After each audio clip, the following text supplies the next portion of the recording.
There we go. Let's try this. Hi, everybody. Welcome in. Pugs Moran here live from the Kelly Moore Memorial Studios in the beautiful south side of Chicago. We do this every day. Hot topics, current events, talk radio the way it once was without any, I'm not partisan and I don't care who you voted for. And, you shouldn't care who I voted for because we're just going to talk about things without any outside influences, primarily partisan bias. What we do every year. Every day we look at the world and, we just chew it up. We've got a lively chat room. I'd like to welcome them every day. Why is my mic sounding so weird? God, that sounds weird. How's this? Is this better? I don't know. All right, let's say hi to the chat room. Let's get this thing started because we got a lot of stuff we got to get into today. First in the chat room, we award the podium structure, like in F1. First, second, and third place are all rewarded and given their flowers. 1, 2, 3, get to drink from the giant, comically oversized champagne bottle that you always see. First in the chat room today, Al. Look at Al. Al's making himself a regular up there on the podium. It's Al and second place, challenged yesterday. Taronda rose to the challenge. Taronda is number 2, and Peter is number 3. Peter the Great. Thank you, Peter. Appreciate you. I appreciate all of you, but most notably, I appreciate those of you who have helped support the show this pledge week. That's right. We're in the middle of a pledge week.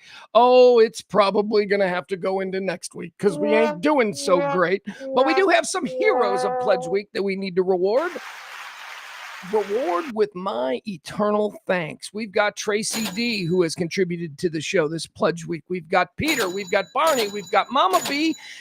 And April tipped yesterday. Thank you, April. We appreciate you. If you folks want to help ensure that this kind of talk radio, the kind of talk radio that isn't bullshit, it's just us, it's just regular people. We cannot rely on outside influences. We have to crowdsource this. Drop a little something if you're so inclined and help ensure that the kind of talk radio that used to exist, where it wasn't all just die-hard Republicans in suits talking to a bunch of old white guys on their way to the country club. That's what talk radio has become. Nobody's talking for us, the regular people. So that's what we try to do here. And if you're so inclined to support that mission, please drop a little something in the Venmo or the Cash App. All right. We got a lot of stuff we got to get into today. We got a lot of stuff happening. Let me run down some of the nonsense that we'll be covering here. Let's see. Pentagon was on lockdown this morning. I don't know if you saw that. We'll tell you all about that. It's fine. Don't worry. We're all just a bunch of nervous ninnies these days. Iran, they ought to be worried. Iran's got some stuff coming, if you believe our commander-in-chief. General Bone Spurs, if you believe him, all hell is coming to Iran, possibly later today, maybe even as soon as this afternoon. So we're tracking that. We've got one eye on the situation in Iran, so we'll bring that to you if anything should happen. Also, here in Chicago, here we do this show every day from the south side of Chicago. We had an incident that I want to break down for you because I know exactly what's happening in this incident. And, let's break it down. Somebody burnt a cross, like an old kind, Ku Klux Klan kind of deal. Somebody burnt a cross in the middle of the day in Grant Park. Grant Park is adjacent to Millennial Park, which I think is maybe the more famous park in Chicago. But Grant Park was the most famous park in Chicago at some point.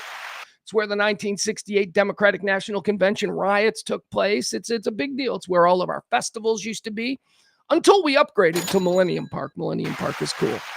But yesterday, somebody in the middle of the day just decided to nail a cross to a tree and light it on fire. And now the whole city is looking for this person. We have pictures, and I have a theory. And of course I do. Of course Pugs has a theory. Of course he does. It's not a mainstream theory, but I think it's a dead-on one. I think it's apt. I'm calling it like I see it. So we'll get into the whole Grant Park cross-burning story. Lily Bova. I want to talk about this little girl. We talked about her a couple of months ago.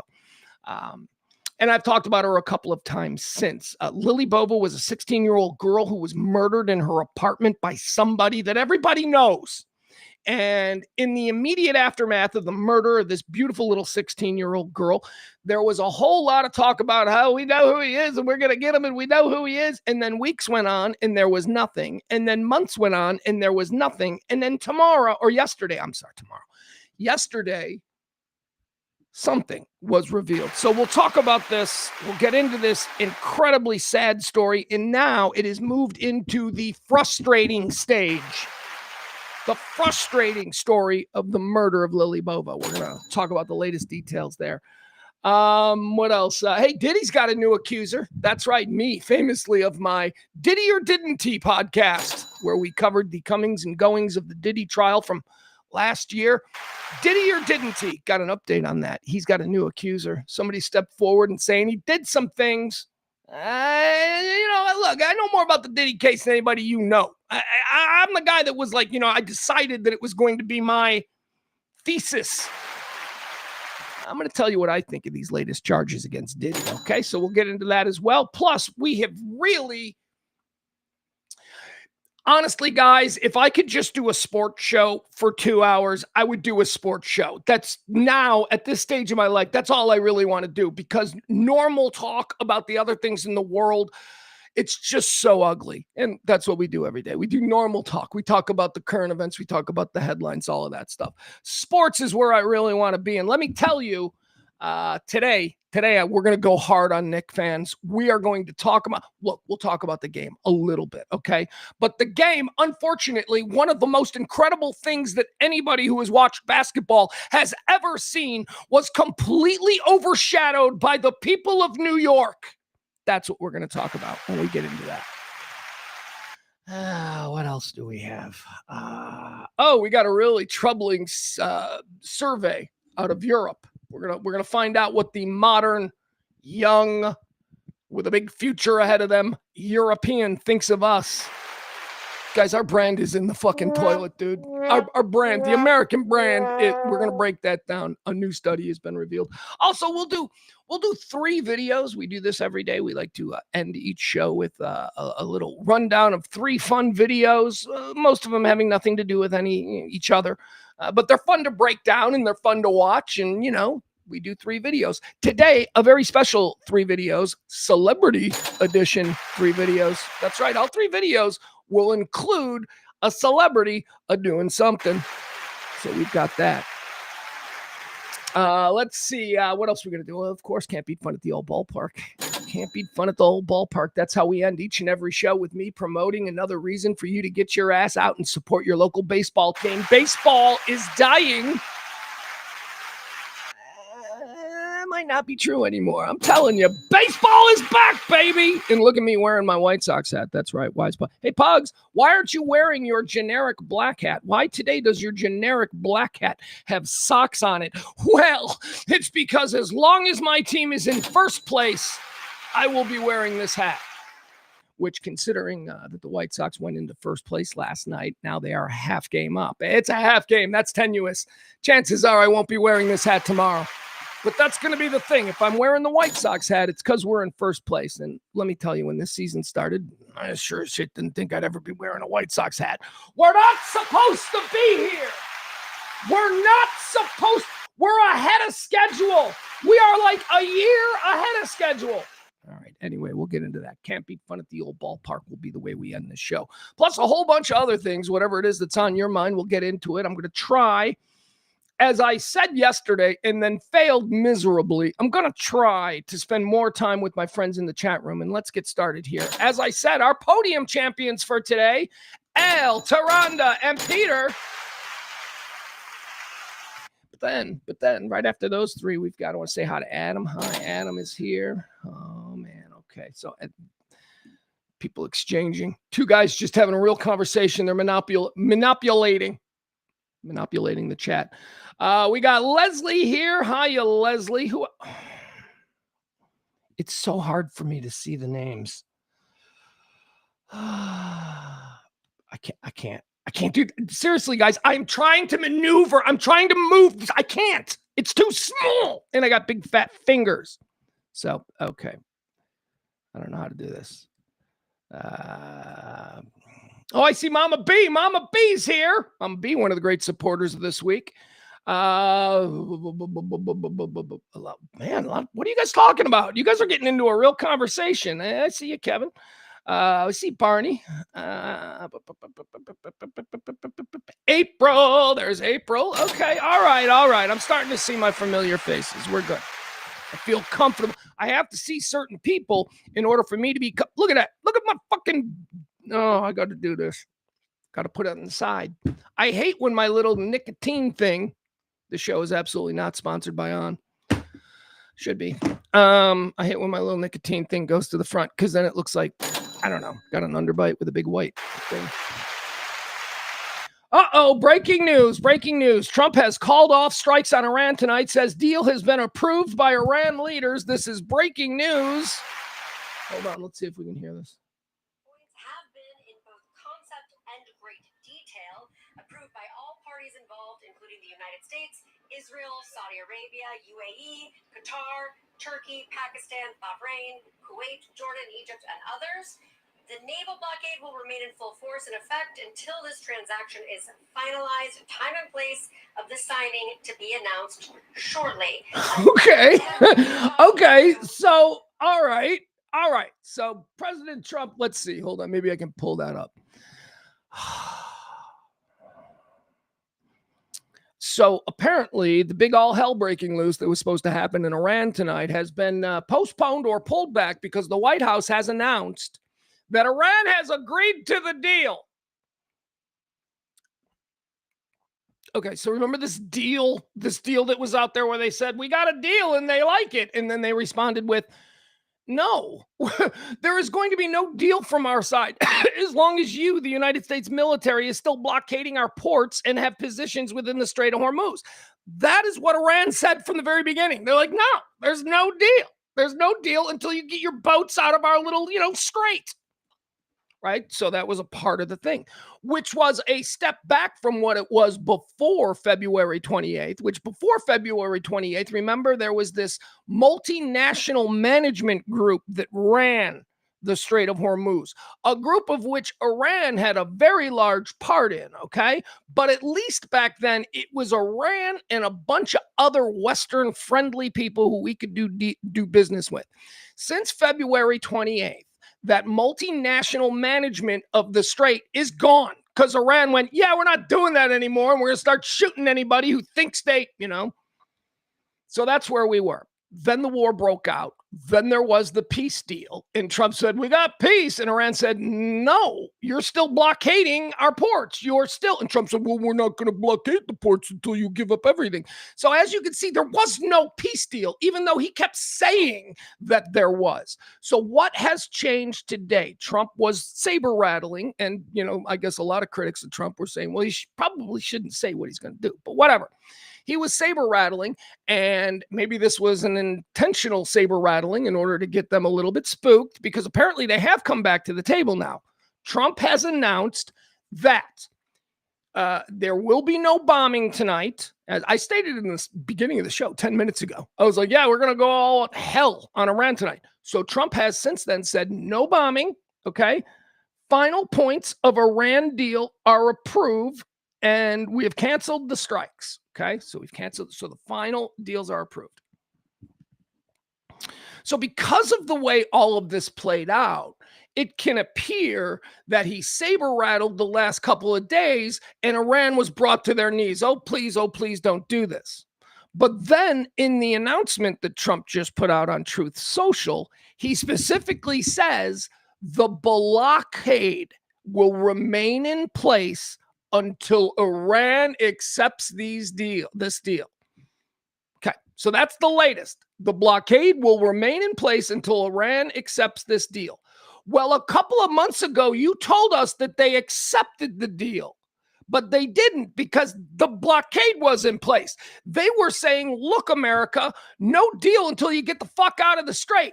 And now Trump is doing just that.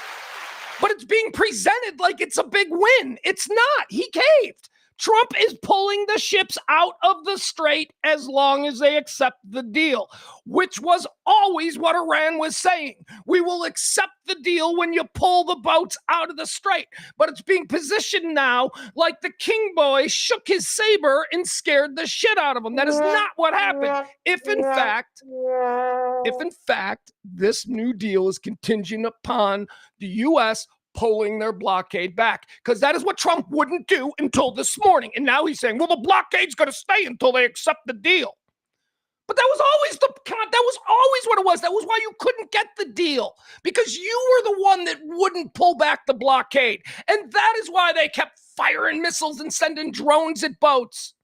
So now you're saying, okay, well, they'll accept the deal, but no, the blockade will remain in place until they officially accept the deal. Well, that's all they were waiting for, man.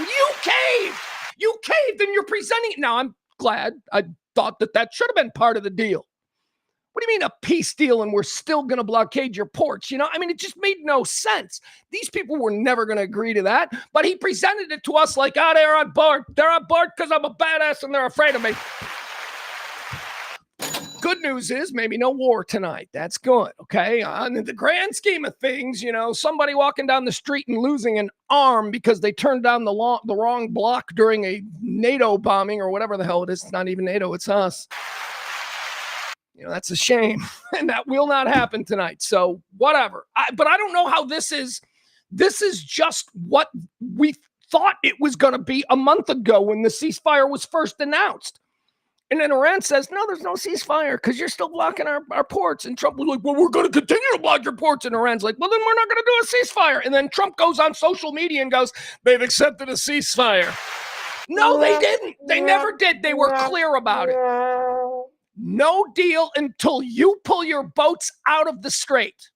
And Trump was like, I'm not doing that. Now today he's like, okay, but we're not going to agree to the deal and we're going to keep blockading until you agree to the deal. It's nonsense. He's trying to confuse us.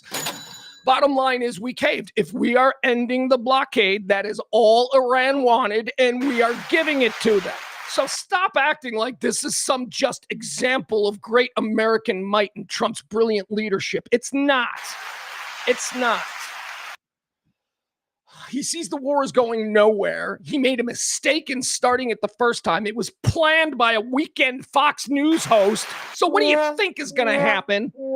And then remember, this is what always burns me, the way they did the victory lap in the beginning. All the other presidents were afraid to do this, and I did it. Yeah, this is why they were afraid to do it. Because have you seen what fucking ground beef costs? And I don't even know how that's related, but somehow it all is. Gas is insane. People can't pay their bills. Can you wrap this shit up and maybe get us some cheap gas out of it? No, it's not going to happen.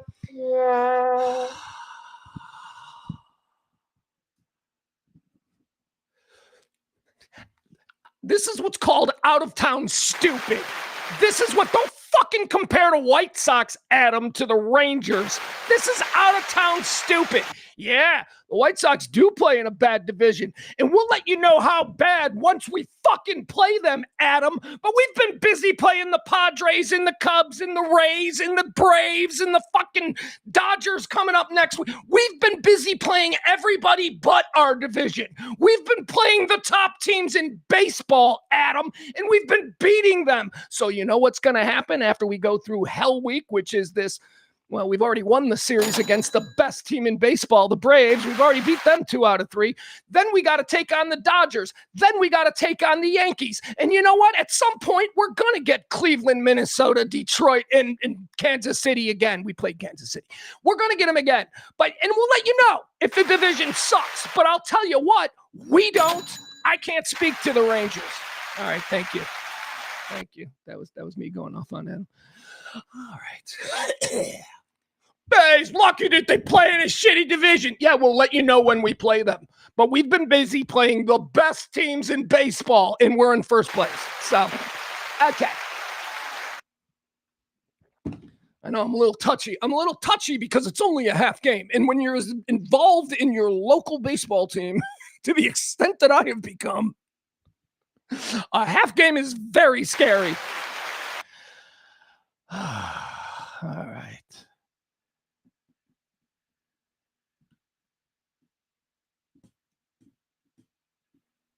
Well, I don't even get this.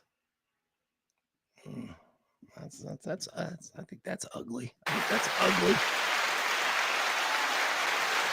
All right, guys, let me get you started here. What last night, man? Here's what we're all on watch for. Okay,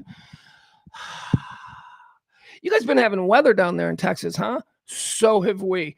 Oh my God, you guys! Last night, the Chicago area, we just took a double wallop. We got hit with an insane thunderstorm at about 5 o'clock last night. Came through, it uprooted trees. It was full on Armageddon around these parts here in Chicago. Uprooted trees. I'm going to show you some video of the absolute mayhem that happened in downtown Chicago when this storm rolled through. We're going to see buildings under construction with giant heavy things flying through the air. We're going to look at some pools, some rooftop pools where the chaise lounge chairs were taken in the air and then flew 30 stories down to the ground. Insane weather, you guys. But here's the real scary thing, okay? That was yesterday. That was the first one. That's right, because this is going to be a 1, 2, 3 kind of count for us. So that one came through, and that just jacked the city up to no end. Then last night around 2 o'clock in the morning, round 2 came through. And now look at this, you guys. This is what we're waiting on. Round 3. Here it is. Hold. Refresh. Oh, I got to refresh it. Well, I guess that would make sense. All right, here we go. Watch this. Round 3. This is what we're waiting on. Oh, there's geez. Geez, Edith. Would you look at this? Oh my God, it's going to crush us. Here we are. This one they're saying is going to be worse than the one that came through about 5, 6 o'clock last night. And we're not looking forward to it. Here, let's watch how it goes. Let's see where. Boom. Okay, right there. That's about where I am. So this says, this is sped up.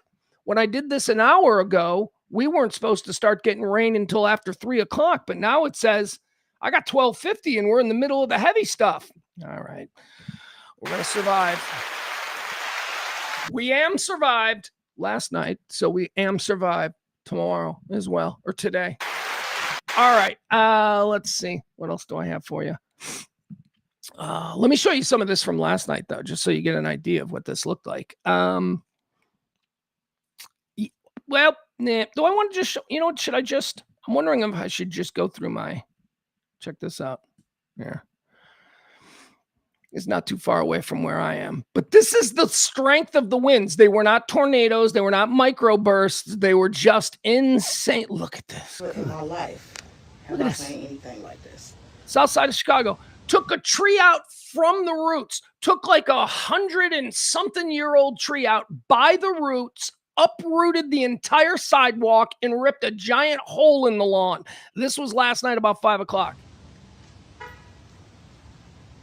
Look at that. Never in my life have I seen anything like this. Lifted the whole sidewalk up. This poor guy. Oh my.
How long has my stupid mic been out? How long has my stupid mic been out?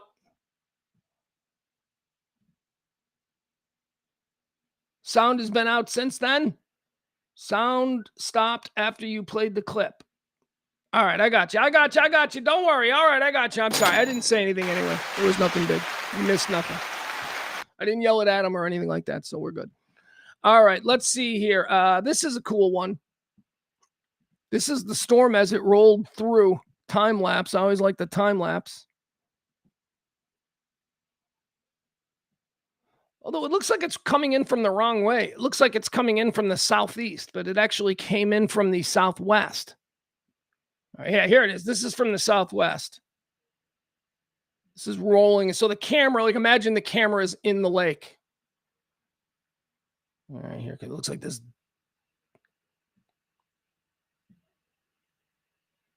All right, scintillating. I know weather. Hey, Pugs is just doing weather stuff.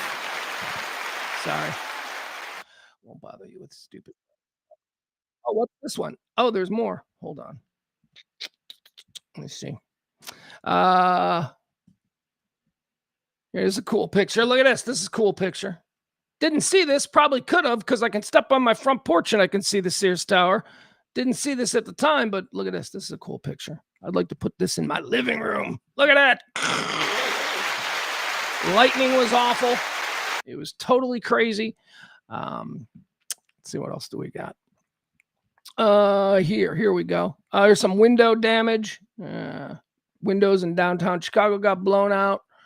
No tornadoes, but the strongest winds that I have ever felt for not having a tornado.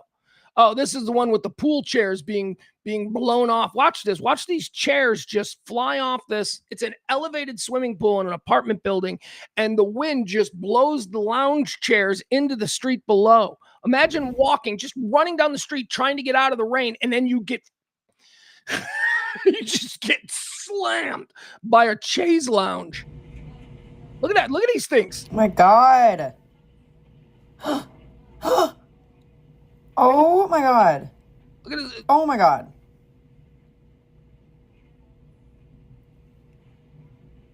Oh my God. Oh my God. Oh my God. Oh my God. Oh my God. Oh my God. Oh my God is right. All right, sweetie. You're good. Let's see. What else? Any other weather? Because again, we are on Weather Watch. Oh, here's another tree. Here you go. Here's another tree on a car.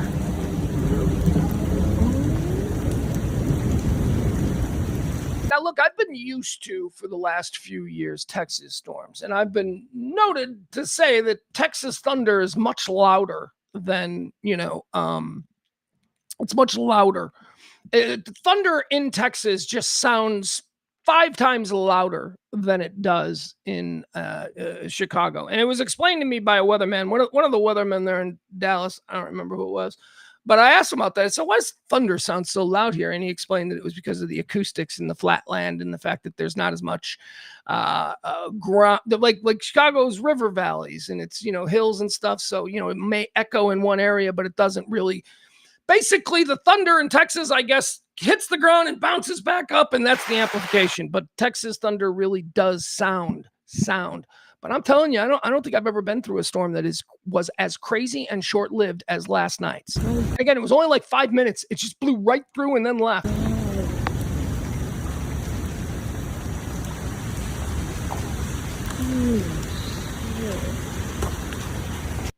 Yeah.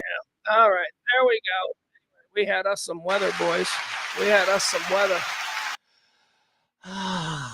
Oh, also, one more thing that I wanted to point out. This was a bit of an epiphany that I had the other day.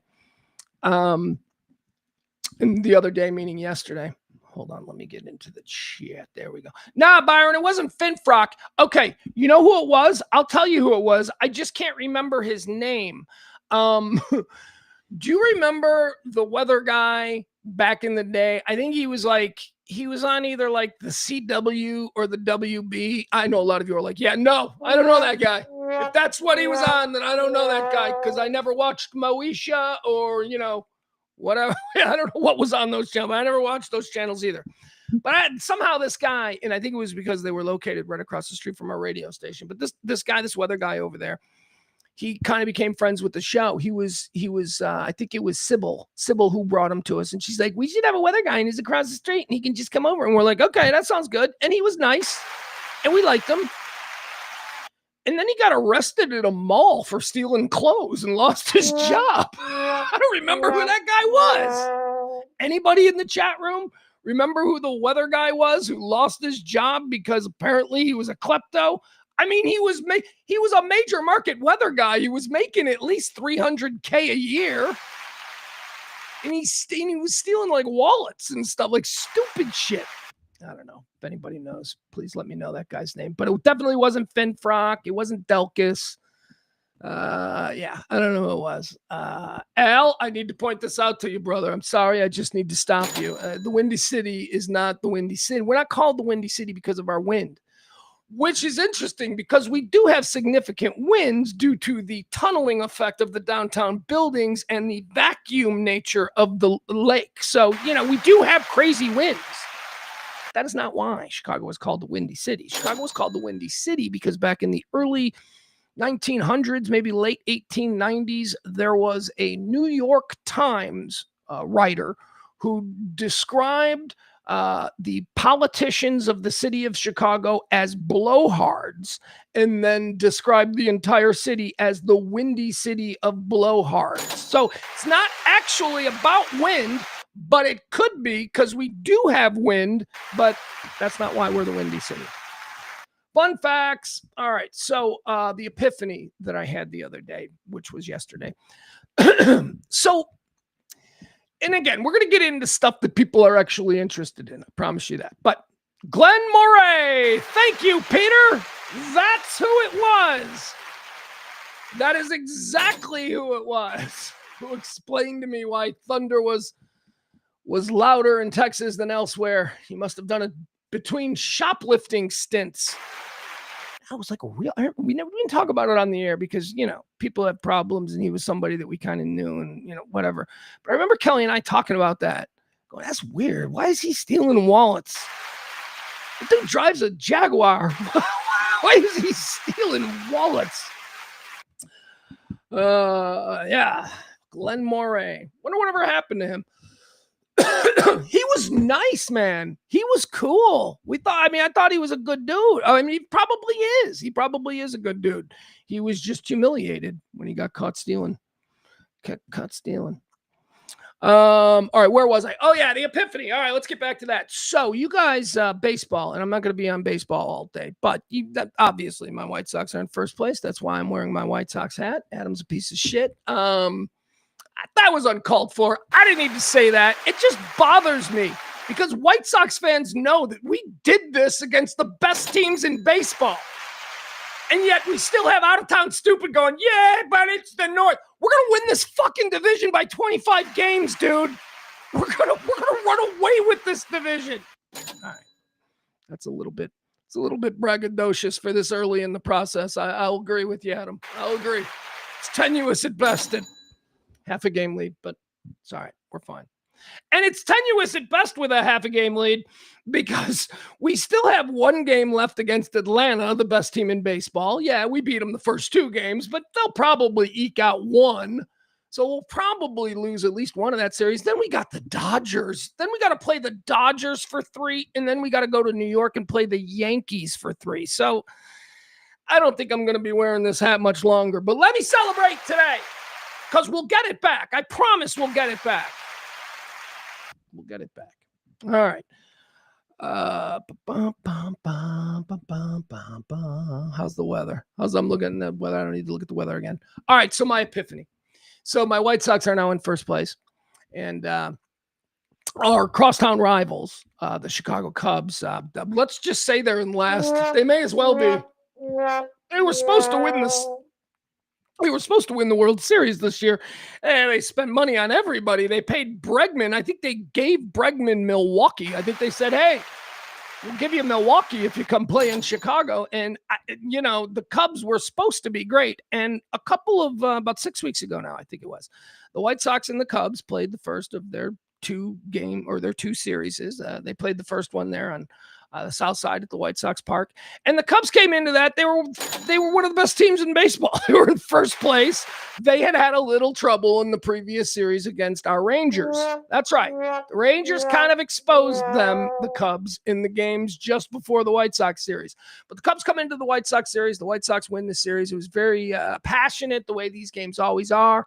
And we still sucked. I mean, we were like, I don't know, 4 games out of first place and probably stuck in third place in the division. And we were probably 10 games under 500, whatever we were. We didn't start well. That's the problem. The White Sox lost their first 6 or 7 games and then just kind of, then shit started to take off. So anyway, heading into that Cubs-Sox series, the Cubs were unquestionably one of the best teams in baseball and a Vegas favorite to win the World Series. The White Sox were just garbage in another endless rebuild. Well, the Sox won that series. And since that series, the Chicago White Sox have been the hottest team in baseball, and the Chicago Cubs have been the worst. So, of course, we White Sox fans, true or not, doesn't matter. Truth factors into this nil. We're talking about fandom here, and there's nobody dumber than a fun drunk fan, right? So we like to believe that we broke the Cubs. That's what we're saying. We're saying that we broke the Cubs. The White Sox series broke the Cubs. Although technically it might be the Rangers, which I'm also fine with because the Rangers are my second team. I'm totally fine with that. If it's the Rangers who broke the Cubs and then the White Sox just nailed the coffin, that's great. But we on the south side of Chicago, because of the fierce rivalry, we broke them. But we didn't break them. A young lady broke them. Someone who I called the Khaleesi of Comiskey. You remember her? She is the pretty blonde girl who was there in the bar section of the outfield. And Pete Crow Armstrong, superstar for the Chicago Cubs, missed a ball at the warning track. And he fell to the ground. And as he was sitting on the ground, she said, representing all White Sox feelings everywhere, "You suck." Remember her? And then Pete Crow Armstrong said, "Yeah, suck my big fat dick, bitch." That was his response. And then the Cubs were like nothing from then on. They just fell apart. Although I will say, after about a 4-game streak where Pete Crow Armstrong was all up in his head, Pete Crow Armstrong is the best thing about the Cubs. He has bounced back. He's doing great. The Cubs aren't. So, anyway, that girl, this is the epiphany. Okay, White Sox girl. Here it is. I don't know if you guys remember it. I'll show it to you. White Sox girl. She was there. She was in the bar area. She was celebrating her engagement party. Mustard is fresh. It's creamy and delicious. I'm just going to add. All right, here's the video. You may remember this. This is the girl. This is White Sox girl, the Khaleesi of Comiskey, the queen of the South Side. All right, so this is him saying, "Yeah, suck my fat dick, bitch." All right, we watched this. We've seen it. I certainly spent a lot of time on it. All right, you see her. This is her fiance here. This is her fiance in the blue Chicago Cubs jersey. He's wearing a Sosa jersey, and he's holding back his fiance. This is their engagement party. He is holding back his fiance, who is obviously a White Sox fan. So interesting and typically Chicago coupling here. One is a Cubs fan and one is a Sox fan. Okay, so we didn't really pay much attention to the man she's going to marry because it was all about her. And quite frankly, she's attractive. And I don't know, I just like the South Side energy that she brings. So here's the epiphany. There it is. I want the Sosa jersey.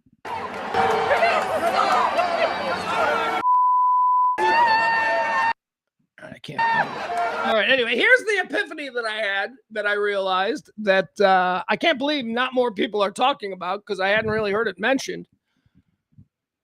Her fiance, the guy standing next to her, is kind of a local celebrity, and nobody has said anything about him.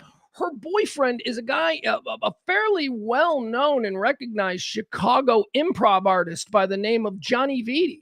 Johnny Vitti does Chicago-centric YouTube videos. He's very popular. They go viral all the time. And for some reason, he's also a diehard White Sox fan. He is wearing a Cubs jersey here at the Cubs-Sox thing. Apparently, he was like not trolling, because he's not a troll, he's funny, but apparently he was trying to get reactions to people seeing him in a Cubs jersey. So that's the reason. He's a diehard White Sox fan, and apparently so is his fiance to be, but he's wearing that Sosa jersey as a gag here. And for a long time, people were like, oh, that's just a White Sox girl and a Cub. No, he's not legitimately a Cub guy. Now, here's the thing. This girl has gone completely silent. In the last couple of days specifically, she is being heralded, especially on the South Side, as somebody who we want to worship. We need her to come out and be public so that we can tell her how much we love her. However, she won't do that because she's a young professional woman in the city of Chicago. And guess what? The city of Chicago is more than a couple of neighborhoods on the South Side. The city of Chicago is also a whole lot of Cub fans, and they fucking hate her. So she has been low key. We don't know her name. We don't know anything. All we have to go on now is that people are finally starting to notice that her boyfriend here, her fiance, excuse me, is somebody that him right here, this guy, look at it, freeze it right there. That's Johnny Vitti. Second City guy, improv actor, right? She's hot. It's like, he's got a little stroke, so maybe that's why he's got a hot girl. Hey, he's a good looking guy. Point is this guy regularly goes viral with his content. Johnny Vitti does. Yeah, that's his whole game. That's what he's trying to do. He has not exploited this moment once. Not once. Like, you got to think, you're like, oh my God, suddenly my fiance is now the only thing everybody is talking about in this town. I can really use this as a way to sort of help what we're trying to build here. My fiance and me through my channels and my comedy career. They've done nothing. They've done nothing. And I think that that's kind of cool. I think that he is probably somewhere in his head thinking, God, I wish I could capitalize on this. But he's looking out for his girl. He's not doing it because obviously she's not coming public. People have been trying to interview her for weeks and nobody can get anything out of her. No name, no nothing. Turns out, she's probably a decent human being who doesn't want to be a part of the circus, and she doesn't want her life ruined here, at least in half of the city, for, whatever years she has left. But it's just shocking to me that Johnny Vitti, the guy shown right here, hasn't exploited this for his own benefit. That's a good person. We see that so rarely. This is the kind of situation where a real influencer, a real piece of shit influencer might actually break off the engagement because he sees a way to get some real traction online by saying, hey, I'm the guy. She was my girl. He didn't do that. I thought that was great. So here, let me show you who he is. I'll give you a little example of who Johnny Vitti is. He's a very funny guy. My son loves him. A lot of people in town love him. As I say, he does specifically. All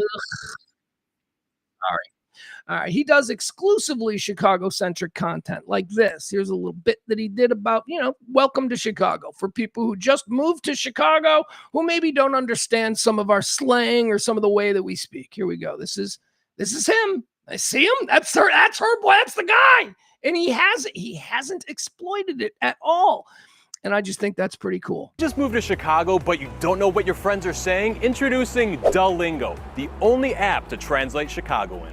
You know what? I think I left my garage keys in my front room. I'm gonna have to go through the gangway to go grab them. I left the keys to my garage in my living room. I'm going to have to use my walkway in order to retrieve them. Yeah, I picked up a couple 236s of Old Style from the Jewels for 16-inch tonight. I bought a few 6-packs of beer from the local grocery store that I'll bring to softball tonight. Are you guys trying to get a Polish before taking the L to this L tonight? Would you gentlemen like to get a Polish sausage before taking the train to the White Sox game tonight? Then I spilled hot jardinere and pop all over my gym shoes trying to eat it beef while on LSD. Then I dropped pickled vegetables and soda on my sneakers as I was eating an Italian beef sandwich while driving on Lakeshore Drive. Where you stay at? You still in that tree flat right after Dan Ryan in the old neighborhood?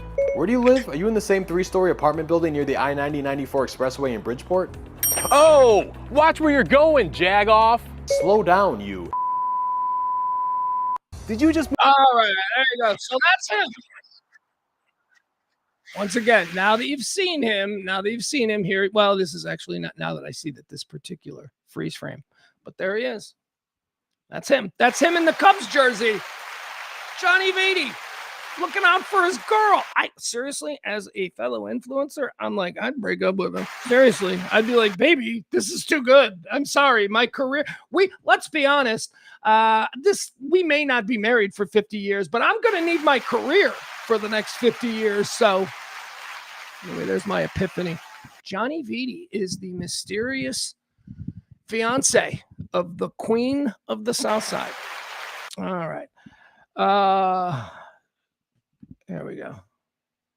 April says, I did all the internet sleuthing I know of and couldn't find that PCA chick at all. Yeah, nobody can. She's, and good for her. She's probably like, I don't want this attention. I'm just a normal.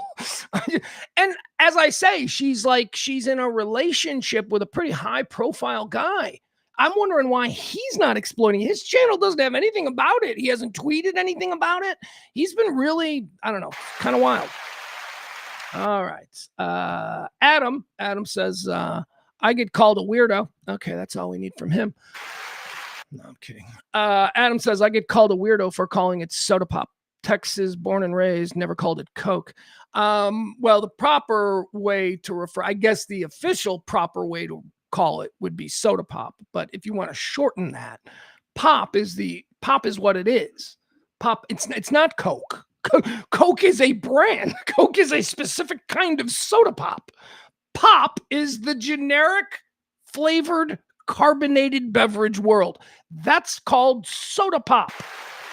Bicarbonate soda water that causes bubbles to pop. That's why they call it soda pop. Pop is what we Chicagoans rightfully call the aisle at the grocery store that has Dr. Pepper, RC, 7-Up, that's the pop aisle.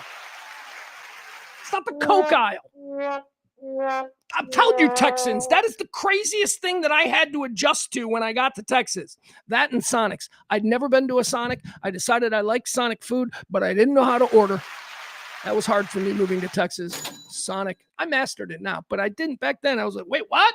Where's the drive-thru? I had no idea. Soda pop, Coke. You go to a restaurant, and I'm like, everybody I'm sitting with, they're like, what would you have to drink? They're like, I'll have a Coke. And then the waitress says, what kind? And the person goes, Sprite. The fuck is that? That's just flat out wrong. That's just flat out wrong. And you need to stop doing it in Texas, or at the very least, Texas, you need to stop coming at me with, it's not called pop. And I'm like, well, it's certainly not called Coke, except for the very specific brand that is most definitely Coke. All right. I can accept this. I can accept this from Anti-Lib Fern. I can accept it. She calls it soda. That's fine. Soda or pop. That's fine. Whatever you choose to go with. Okay. But don't say that pop is wrong, because it's quite literally half of what the exact name of the product is. It is soda pop. What kind of soda pop? Well, there's Coca-Cola. That's a brand of soda pop. There's Dr. Pepper. It's another brand of soda pop. Doesn't taste like Coca-Cola. So if you were ordering Dr. Pepper, you might not want to say, give me a Coke. What kind, Dr. Pepper? That's just stupid. That drove me nuts. Just drove me nuts. People need to stop it. All right. I don't know what my kid calls it. I wonder what my kid calls it, because I think my kid calls it pop. I really do. I think he does. But I think he leans, like, he's also a kid that runs around Plano calling people jagoffs. So I think that he leans into the Chicago lingo thing. All right, let's get into today's show. One more time, I want to thank the people who have helped us this far. Nonpartisan, non-political, regular talk for the working class. We're just going to go through all the things that are happening in the world today. We're going to dissect them, and I'm going to give you my opinion, and you're going to share yours in the chat room. And, I was going to say, my opinion isn't going to be political. I promise you some of you in the chat rooms will be, but that's okay. That's okay. That's what we do here. Freedom. That's what we're all about here. So we'll get into all of that. But first, I do want to thank today's Pledge Week heroes. That's right. We've added a new name to the list of this month's Pledge Week heroes. Pledge Week is when we try to raise the money for the month. And it's the 11th. And we are nowhere near where we need to be. But today's Pledge Week heroes are Tracy D, Peter, Barney, Mama B, and Auntie April. Thank you, Auntie April. We appreciate you guys. So please drop a little something and help us reach our goals. Yet again, it is Pledge Week. Venmo and Cash App are the preferred. Well, or I mean, I suppose you could just like drop a big box of money on our front step here. If you're heading my way with a big box of money, let me know. I'll tell you the exact address, but that's the only reason. That's the only way I'll give you the exact. Oh, I just realized something. It's very, very hot. Very, very hot. Didn't have it like so we don't use air conditioning very much here. It's been pretty good, and we got fans. And I in my kid's bedroom where he's staying, he doesn't have it. There's air conditioning, but it's in addition to the house, so the air conditioning doesn't really get up there so good. But he's fine. He's using a fan. He's never used a fan before. He's like got this rotating fan that blows on him. He seems to like it. But we don't have the air conditioning on because you don't need it just yet. It's been fine. But because of this weather, it's cold and then it's hot. It's cold and then it's hot. That's how we get the thunderstorms that we're going through. Last night, it was beautiful. I had the windows open. You could hear the rain rolling through. It was a nice cool breeze. But here we are at 1:16 in the afternoon, and it's like really hot. I'm sweating. That's all right. We'll fix that. It's going to cool down as soon as the rain comes through, so we're going to be fine. All right, let's see. What do we want to start with here? What kind of what, Jen? Jen's like, what kind? Who's Jen talking to? I don't know. All right, let's see. Let's jump into it. Iran, we talked about Iran. Okay. Trump was threatening big, massive strikes. Kharkiv Island or whatever was supposed to be the target. And oh my God, all hell was going to break loose. Trump just announced, I don't know, about 40 minutes ago or something. I think we were talking about Trump just announced that there are strikes have been canceled. No strikes. Forget it. Everything that you heard this morning until about 11 a.m., forget it all, because the strikes are not happening. Apparently, a deal has been reached. I mean, I don't know. The people on our side say that the people speaking for us say a deal has been reached, but we've heard that before. We'll see how that plays out. All right.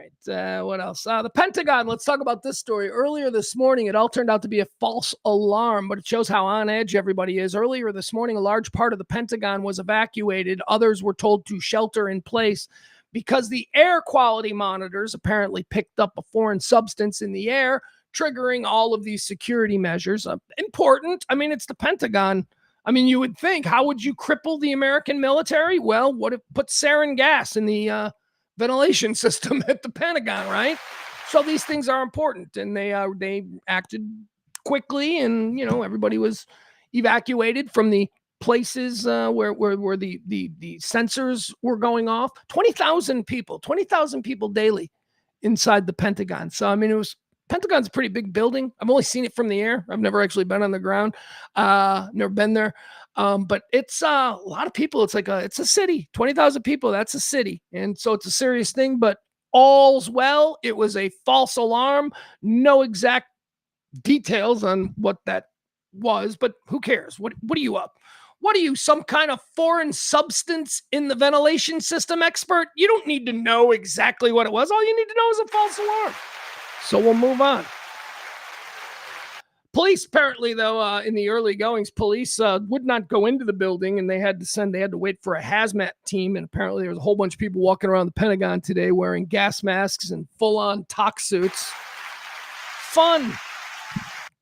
One of the things about Iran, though, that I did want to mention yesterday, don't know if this is still the case, but when Trump was saber-rattling the last 12 to 24 hours about what was coming today, one of the things that Iran said, which I thought was kind of interesting, because they know what they're doing. Iran announced yesterday that if the United States attacked, that Iran now officially considers Elon Musk companies in the Middle East an arm of the United States military. So they would be targeting Starlink, and they'd be targeting all of these Elon Musk companies. That's what Iran announced yesterday. And then today Trump's like, nah, never mind. I mean, I don't know. I don't know if they're connected. I don't know if they're connected. But Trump said, we're going to blow you to hell. And Iran said, fine, if you do that, we're going to start blowing up Elon Musk stuff. And then this morning, Trump's like, all right, we're not going to blow you to hell. I'm just saying. It doesn't take a genius to connect dots. all of Elon Musk's companies in the Middle East are military targets for Iran as it retaliates against the U.S. Iranian state media, Thurs, reported on Tuesday. The targets include a regional Starlink ground station.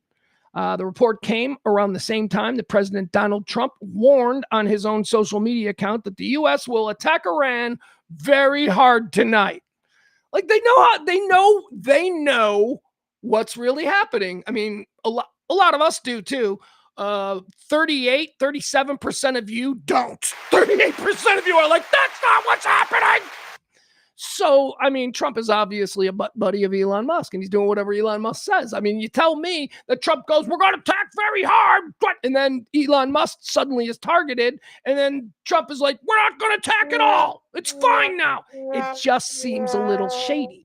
And because absolutely everything about this administration seems a little shady, you can't overlook anything. And you have to just be like, all right, that's probably corrupt. Everything about every decision that this government is making is stupid and corrupt. All right. Let's move on to a story that's happening here in Chicago that I got some hot takes on, because this is stupid. This is a stupid story. So yesterday here in Chicago in Grant Park, one of our big, beautiful parks down there on the lakefront. It's beautiful. I'll tell you, it's beautiful. So yesterday in Grant Park around 2:30 in the afternoon, here, do we have it? Nah, you know what? Yeah, there it is. We'll start here. Okay. So again, middle of downtown Chicago. This is where all the tourists go. If you've ever seen, like, you know, the Bean or whatever, this is right there. This is on Michigan Avenue. There's Michigan Avenue, Columbus Avenue, and Lakeshore Drive. These are three streets that both run from north to south through downtown Chicago on the lakefront. These three streets are essentially like, I don't know if you've ever driven through Central Park. It is all parks. The three streets closest to the lake are all parks. It's Grant Park, Millennium Park, Soldier Field, Museum Campus, all of that stuff. So it's a very nice, very, very touristy kind of place. 2:30 in the afternoon, middle of the day. This is what's going on right there off Columbus Avenue in the center. Do we have it? There it is. All right. Crazy. It's insane. In the middle of the day, in the middle of downtown Chicago, Grant Park. You're kidding me. What? In 2026, we are burning crosses. Whoa. That's crazy. It's insane. So, oh my God, freeze it on the actual burning. And it's controlled. Terrible camera work here. What are you doing? Are you even looking at what you're filming? You're not actually filming the cross, lady.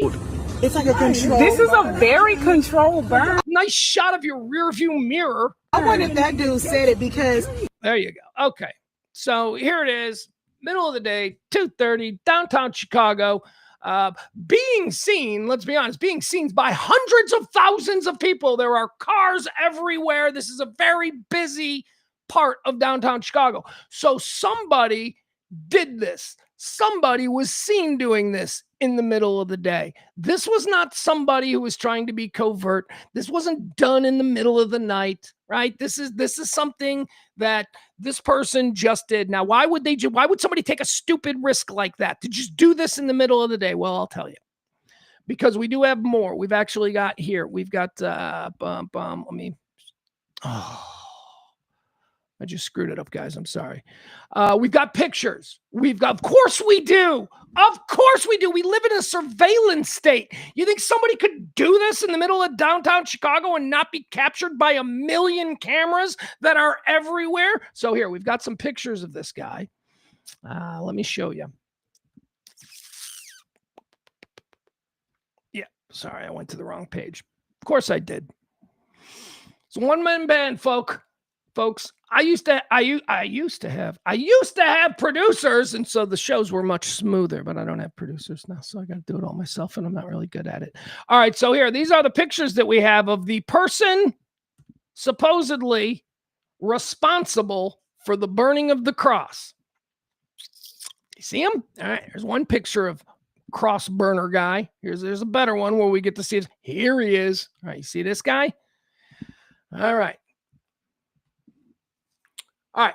So this is middle of the day, 2:30. Doesn't give a fuck if anybody sees him.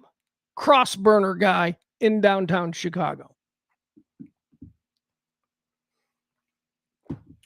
First, this is incredibly out of character for Chicago. Like do you remember when Jussie Smollett was attacked by people and he said, yeah, and they attacked me and they said, this is MAGA country, right? It was like Jussie Smollett trying to make it seem like there were all of these, MAGA pro people, all this kind of stuff. That's not a Chicago thing. Chicago's a very diverse, big city. Nobody's going to do that shit. The Jussie Smollett thing, I went, that's weird. So what are these? A bunch of hillbillies who came in from central Indiana to to stalk Jussie Smollett while he goes and gets a late night Subway sandwich? It just didn't make any sense. This is MAGA country. First of all, it's not. You're literally in Obama and Hillary Clinton's hometown, but whatever.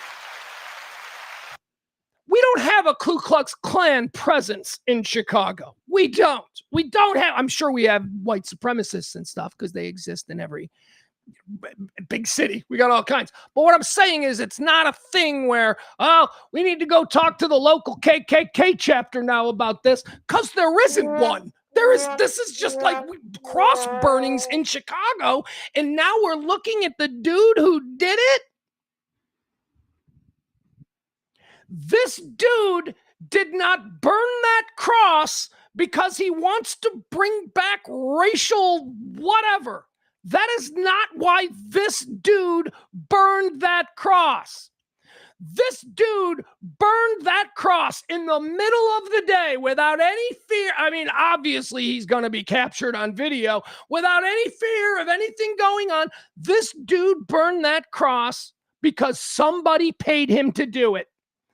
That is how this happened. This is a fucking homeless guy, people. Look at him. First of all, he doesn't look like a white guy. He doesn't look like a white supremacist.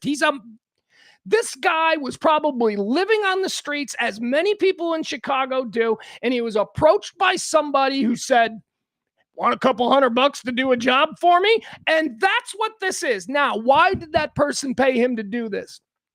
Because somebody knew that this would stir everybody up and it would get us racially agitated.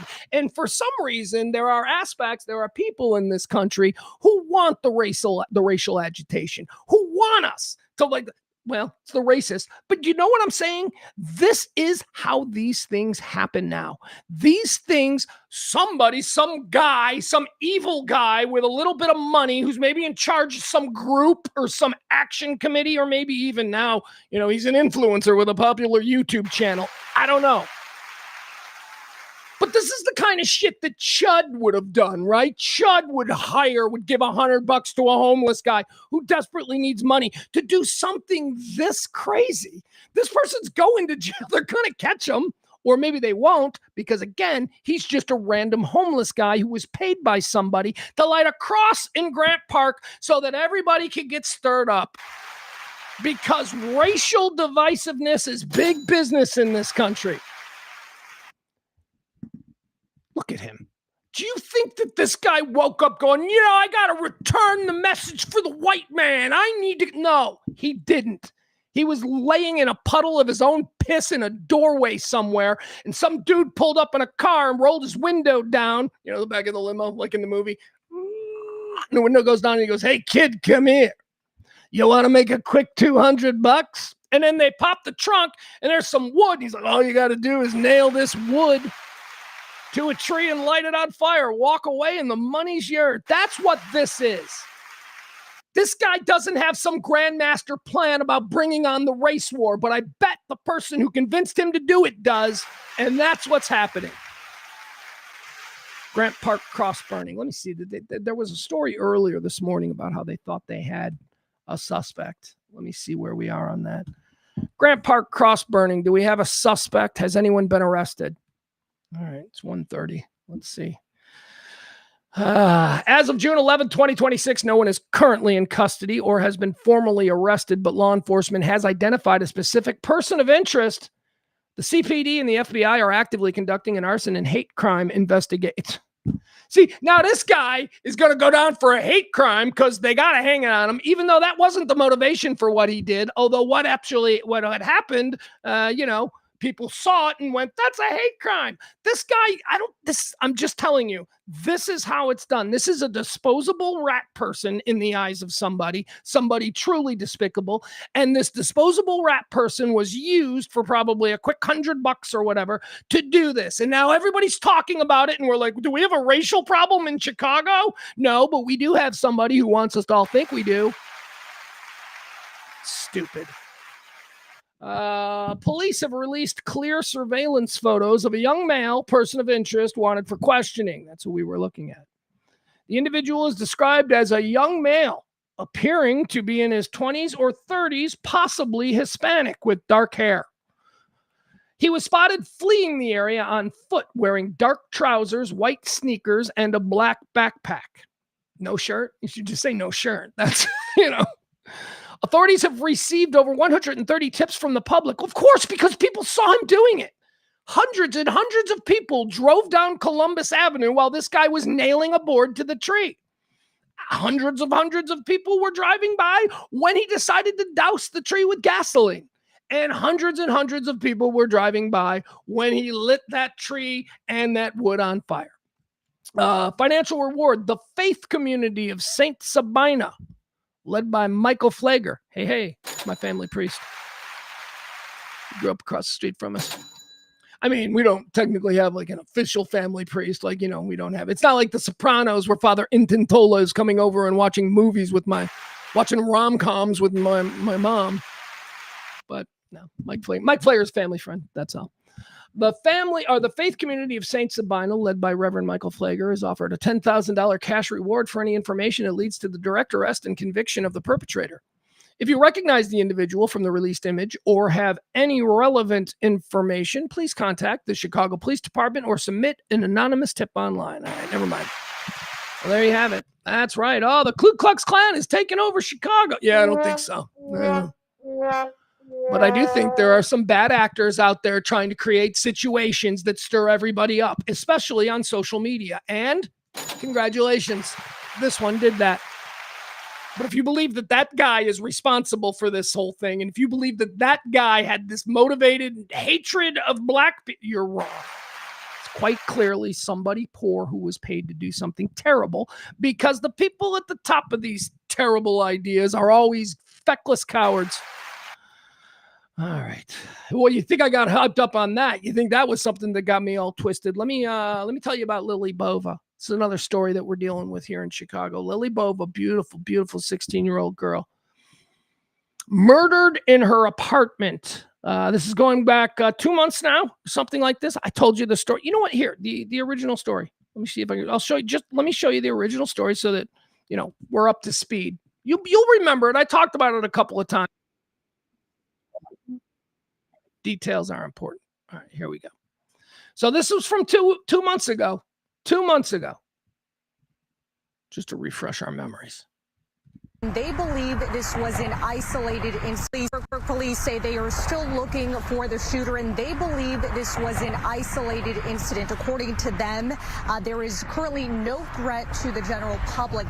Yeah, okay, so that's obviously always a fear, but it was thought to be, in the beginning, an isolated incident, and it was an isolated incident because the shooter and the victim, Lily, knew each other. Okay, we know a lot more now than we knew here.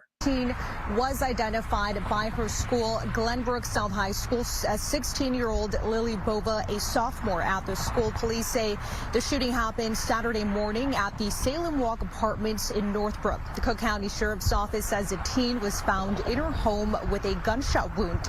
She was rushed to the hospital where she later died. Tonight, detectives continue searching for a person of interest described as armed and dangerous, but does not appear to pose a threat to the community.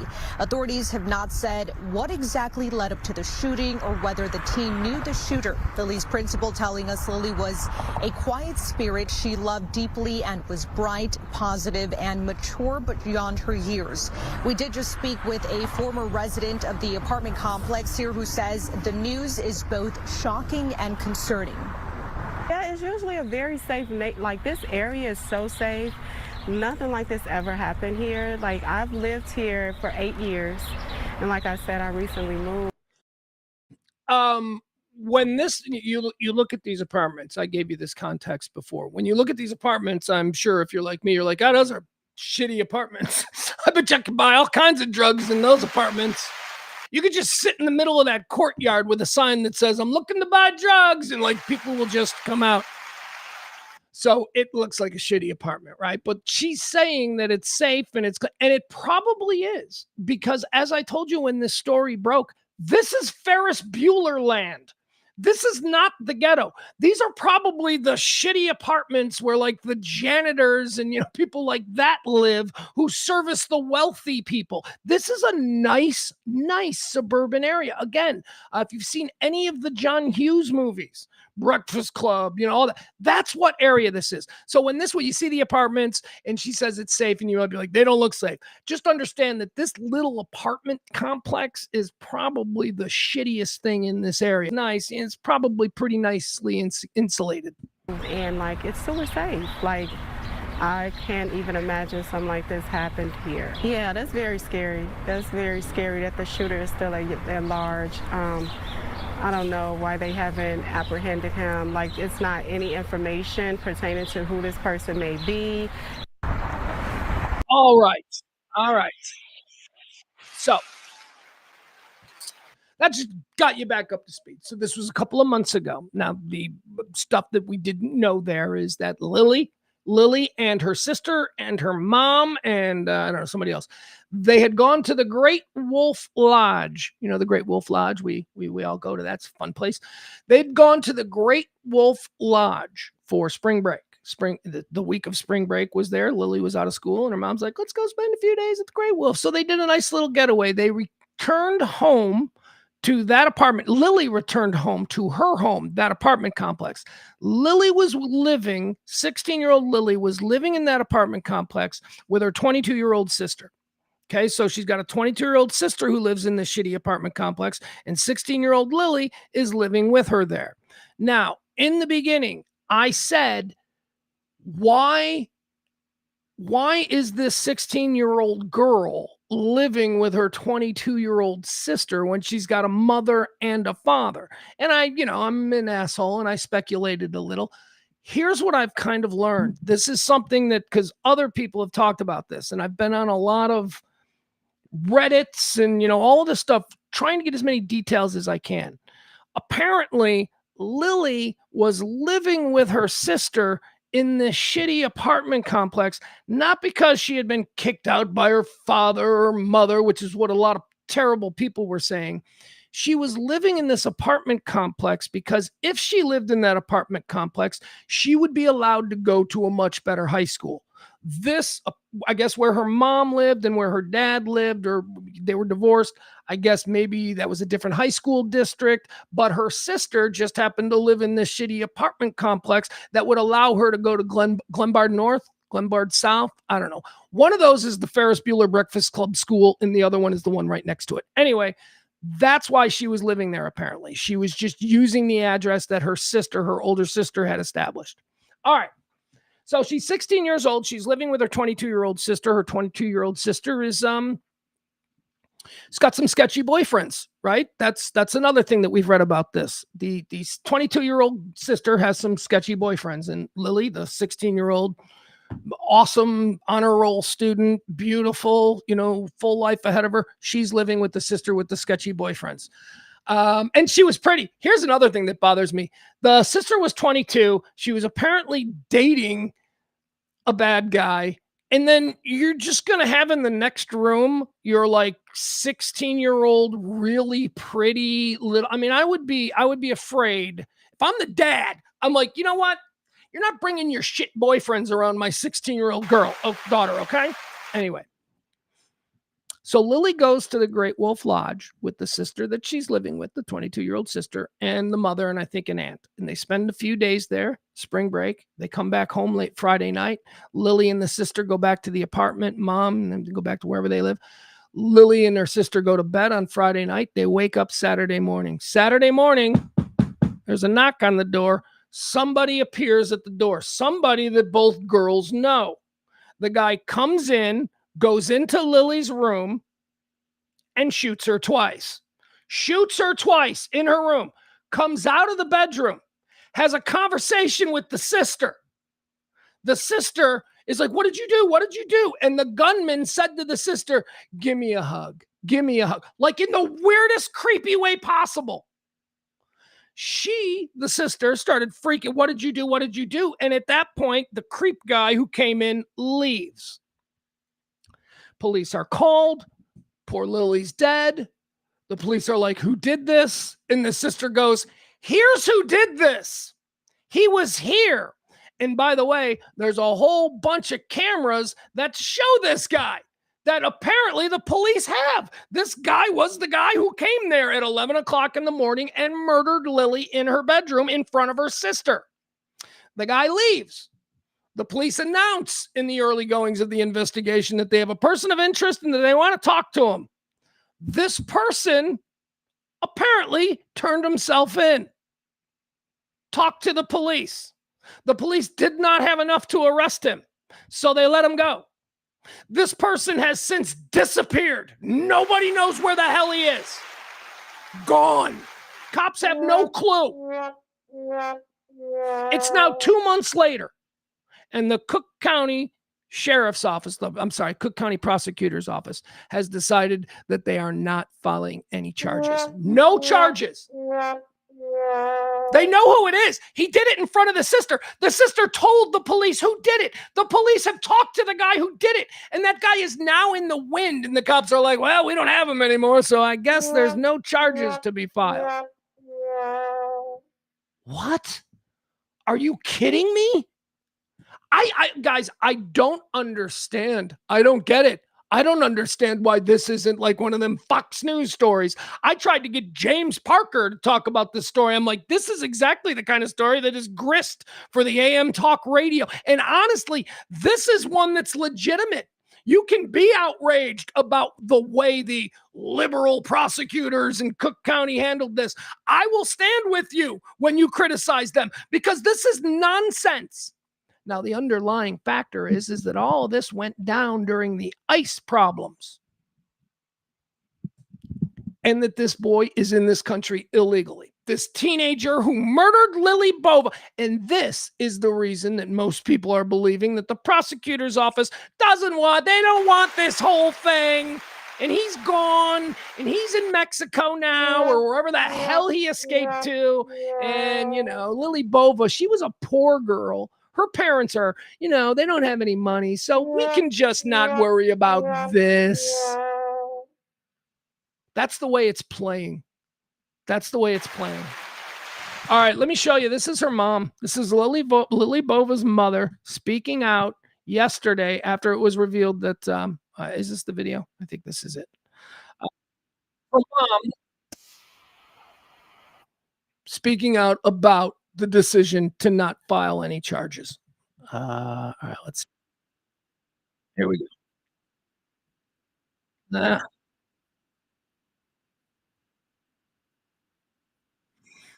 His home in unincorporated Glenview. But the urban mother is frustrated by the lack of charges filed in her daughter's death. 16-year-old Lily Bova was shot to death inside the family's home in unincorporated Glenview back in late March. Her mom says she was alone in a room with a young man she knew, and her sister was in the family room nearby when she heard gunfire from behind the closed door. The Cook County State's Attorney's Office said today they simply don't have enough evidence to meet their burden of proof to file charges. He was there. My daughter was there. We placed him there. We have video surveillance. We have 2 gunshots fired. This is not someone suicidal. This is intent to kill. We have a person who turned himself in 4 hours later, who got rid of all the evidence that would have helped this case. Where did we go wrong, or what did I do to feel this punishment? Because I'm the one getting punished without any justice for my family. Prosecutors say they're open to reviewing the case if new evidence emerges. Oh, like if he ever sneaks back into the country, then they'll get him then. New evidence.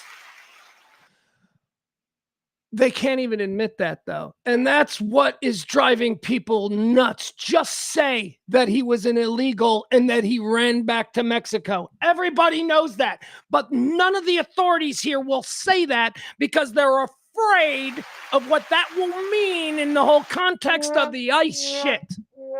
A little girl was shot in her face twice.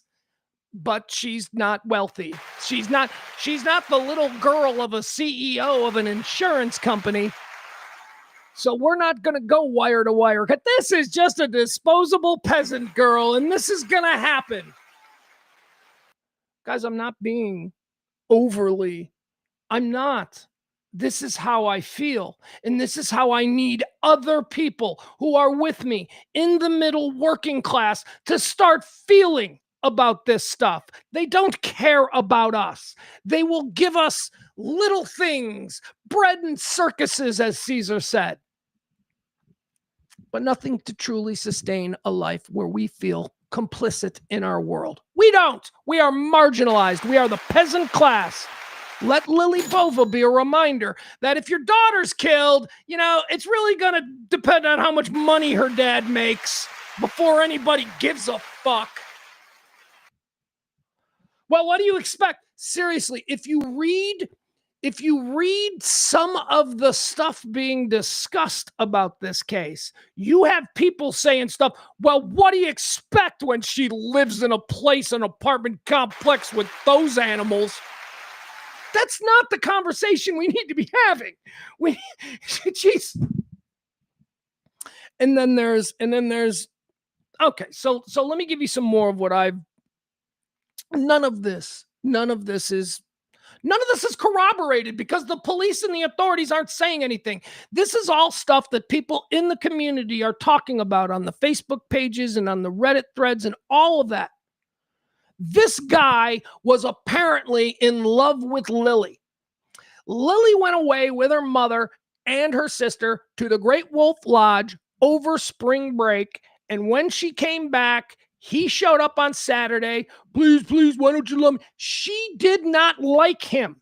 That is what this is being thought to be. He was a spurned boy who apparently had a crush on this beautiful young woman. She went away for spring break. He waited for the moment that she returned. And then the next morning he showed up with a gun. This is completely not been, confirmed, okay? But a number of people who know her sister say that her sister is saying that he came over, professed his love for her. She tried to be nice and tell him that she gave him the let's just be friends thing, and he killed her. None of that is confirmed. That's, the motivation, I guess, for why he killed her. But none of that is confirmed because we aren't being told anything other than, we don't know. We don't have enough evidence. Meanwhile, everybody who's been following this story is going, what do you mean you don't have enough evidence? You talked to the guy. We knew who the guy was immediately. And you somehow allowed him to slip out of the country after seemingly cooperating? He shows up, cooperates, sits down, probably knows they aren't going to have enough in these opening minutes to arrest him. They're just going to get his statements. And then as soon as he gave his statement and cooperated, he was in the wind and gone. How does such a high-profile suspect like this not receive a police tail? Especially if you know that he's in the country illegally. Especially if you know that he's, capable of sliding in and out. You don't just let him walk out and go, okay, we'll be in touch if we decide to put you in jail for the rest of your life. That's essentially what they did. And he got on a fucking bus for El Paso, and now he's gone. And these parents have nothing. It's just such a terribly sad story. All right. Let's see. Oh, I will talk now. You know what? I don't want to tell you what the Illinois or what the Cook County Prosecutor's Office is saying because it's just bullshit. While we understand the frustration of the people involved in the community and shut up. And you let him go and you didn't follow him and then he was gone. And now we're here. All right. Lily Bova. Keep a good thought. Keep a good thought for the Bovas. Because they need our good thoughts. Because they ain't getting anything else. Because they're poor. So, All right, let's talk about. Oh, this is look at this. Diddy's back in the news, huh? Diddy's. Did you see this? This is the big breaking story this morning. Diddy's being accused. He's in prison. You know, me of the Diddy or Didn't He podcast, where I broke down every day of the Sean Diddy Combs trial. I don't even remember how I feel about that. You know, I completely washed that from my mind. I was thinking about it before the show when I saw this Diddy story come up, this new Diddy accusation story. And I thought to myself, I'm like, yeah, okay, here's what I think. And then I started to draw upon the like weeks and weeks that I did, you know, a Diddy podcast on the trial, and I had nothing. I was like, wait, what do I think? Do I think he did? I don't even remember. Do I think he did it or not? Anyway, point is this. No, I don't think he did it, right? I think that he got railroad, right? Isn't that what I came up with? That the prosecution absolutely did not prove their case. And, I think that's what I felt. Anyway, he went to jail anyway. Yeah, that was it. We were all shocked when the sentencing was much worse than we thought it should have been, because he was found guilty of like one lesser charge, right? Like getting a prostitute. And he got 15 years for getting a prostitute, which nobody would ever get for getting a prostitute. I don't know, something like that. Anyway, point is this. Diddy's now in prison, and he's being accused by a new person. Former child actor accuses Sean Diddy Combs of sexual assault in a newly filed lawsuit. Now, the name of the child actor is not being released, so I'm going to just go with Alfonso Ribeiro. No, we won't do that. Obviously, that's a joke. By the time Diddy came on the scene, Alfonso was not a kid. He was a grown-up. Webster. This is Webster filing charges against Diddy. Who else? Corey Feldman. Corey Feldman has come forward. All right, here's what happened. A former child actor has accused Sean Diddy Combs of sexually assaulting him back in 2007. All right, would have to be under 18 in 2007. Who's that?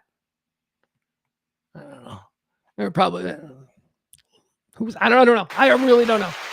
The anonymous male accuser filed his lawsuit against Combs this week in California. The lawsuit is the latest in the mounting and continuous legal troubles for the incarcerated music mogul. See, can I go back to something? It's an oldie but a goodie. At least for me, it is. This is wrong. This is wrong. And I've had this argument with a lot of people. No, it's not.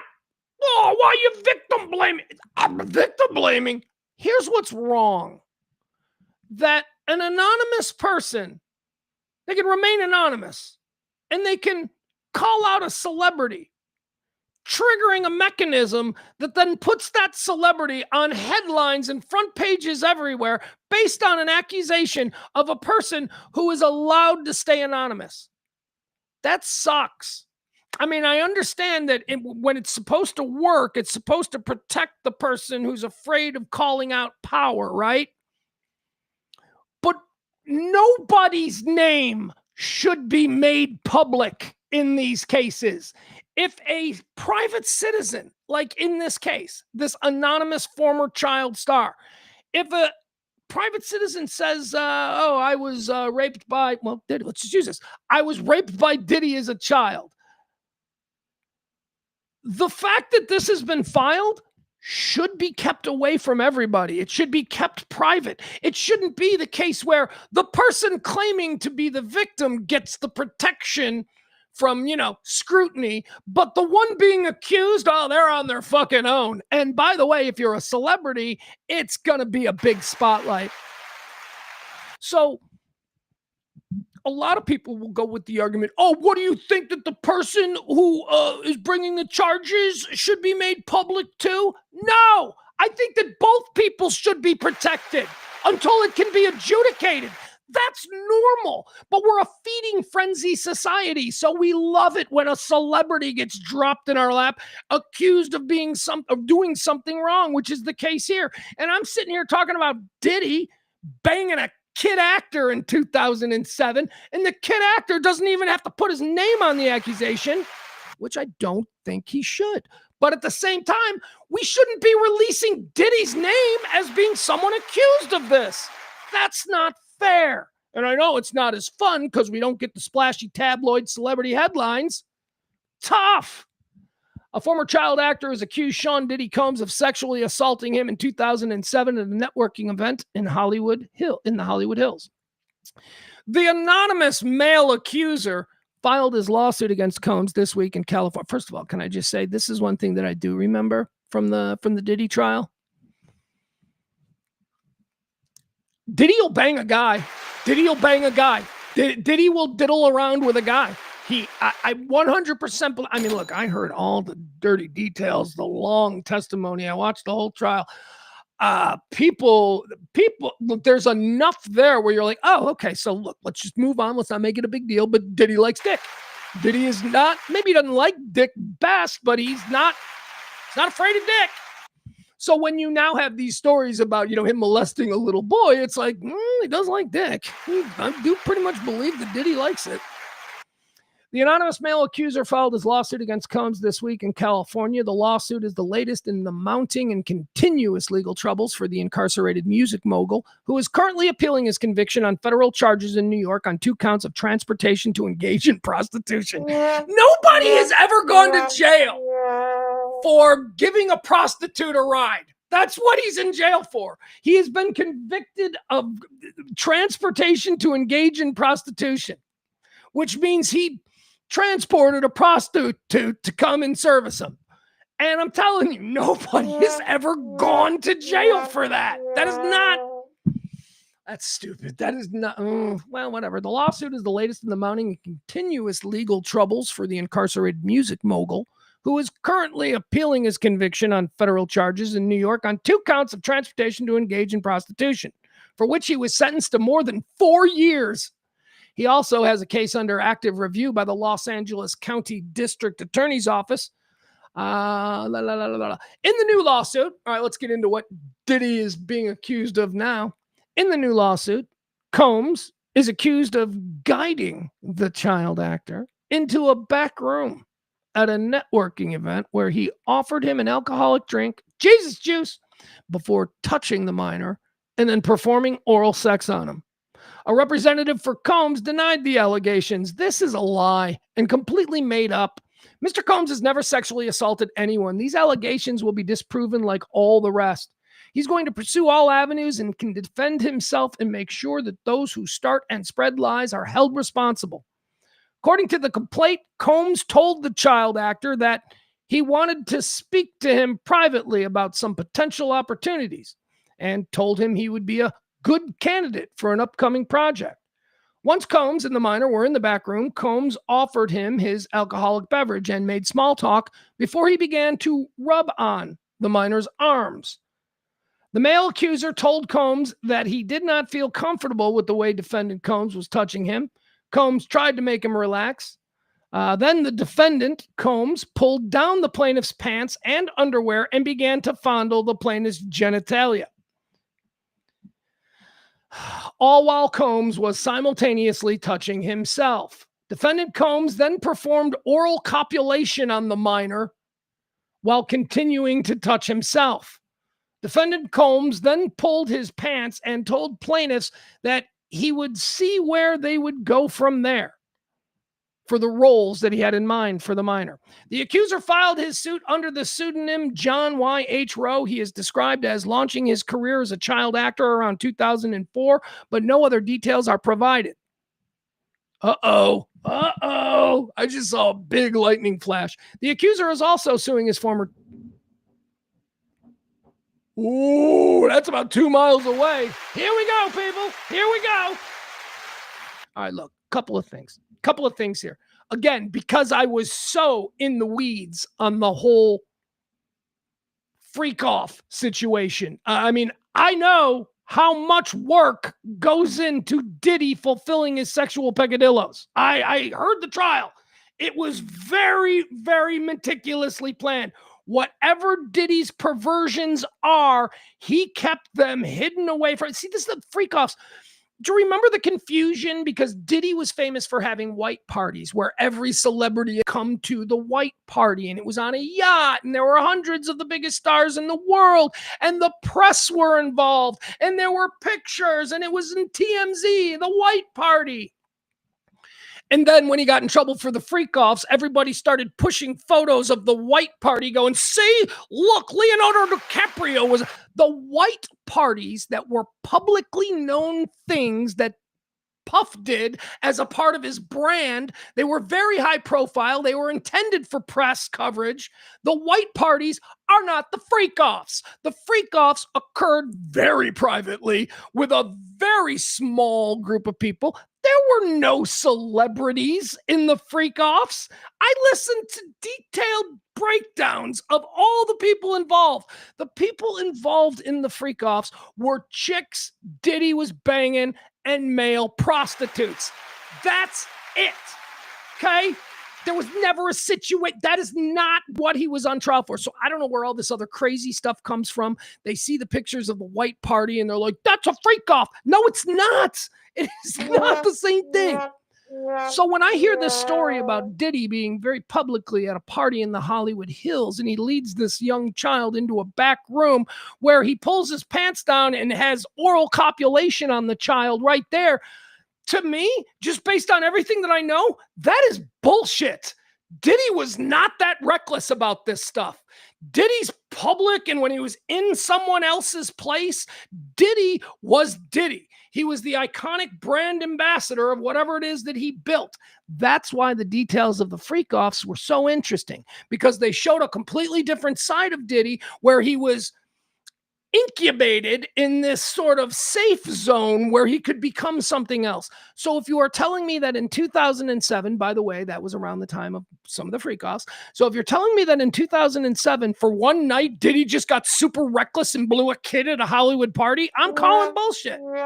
I'm calling bullshit. But whatever, Diddy is the name attached to it. So whoever this unknown child actor is, he's gonna hurt Diddy. And he's probably looking for a payoff. That's what it is, right? This kid is like, I hung around with Diddy once. I can make something up. And they're probably at the point now, because he's in jail and he doesn't need any more trouble, I might be able to get a quick 50 grand off this. Like, that's what I think is happening here. I'm not a defender of Diddy. I'm just trying to find the truth in what I can and can't believe. And I can tell you that after everything that I've read about Diddy, and Diddy's a piece of shit, I've been clear about that. Everything that I've read about Diddy is that this description of how he supposedly abused this boy is so completely out of character for the way he fulfilled his sexual desires. I just don't buy it. It's too reckless. Diddy was not reckless like this.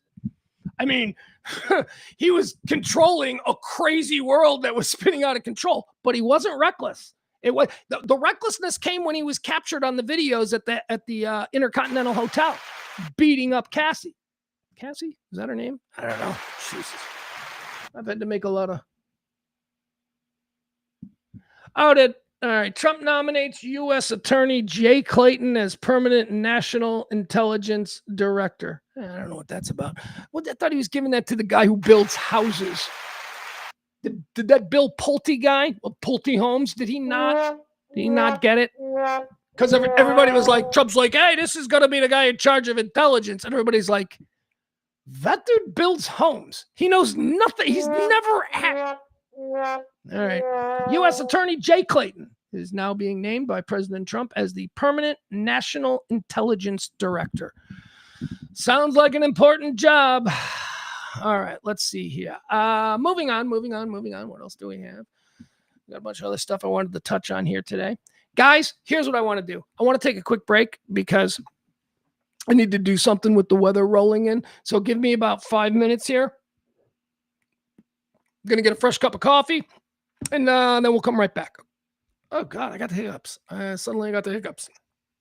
This ain't good. All right, one more time before I do leave, I want to thank our Pledge Week heroes. That's right. These are the people who are digging down deep and sacrificing, a latte to help ensure that this kind of talk radio, the kind of talk radio that doesn't pick sides, kind of talk radio just sits in the middle and goes, that looks like bullshit. I believe that. That's what we do every day. And it's rare.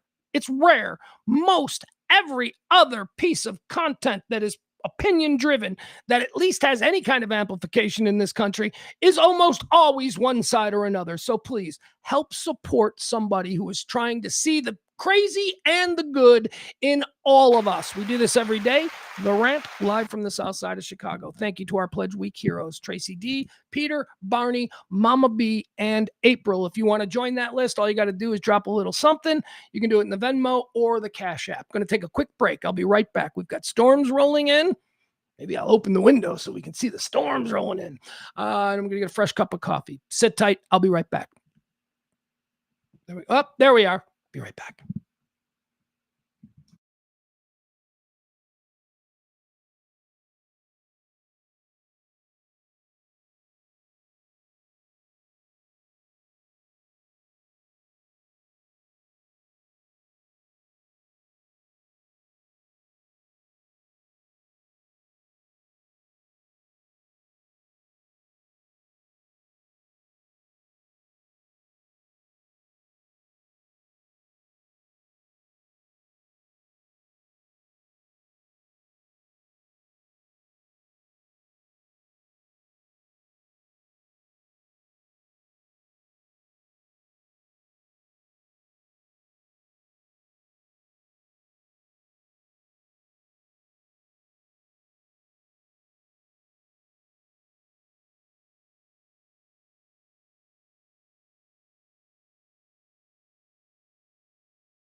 All right, we're back. We are back. And I was just taking a moment to look through the chat room to see if there was anything that I that I missed. And I want to go back a little bit and hold on. Where is it? Oh, there it is. All right, I want to thank my friend Barney. Barney picked up on something. I was struggling trying to find the word insulated, and I think I said incubated. I think I finally went, I just fucking incubated. Thank you, Barney. Barney knew exactly what I was trying to say. Insulated is what I was trying to say.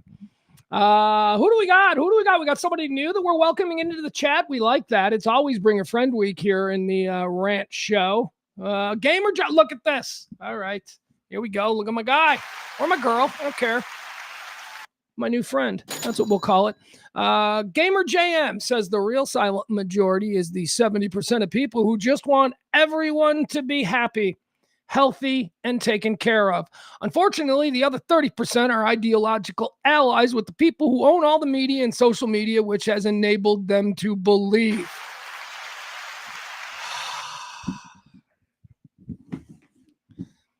Like minds, pal. Like minds.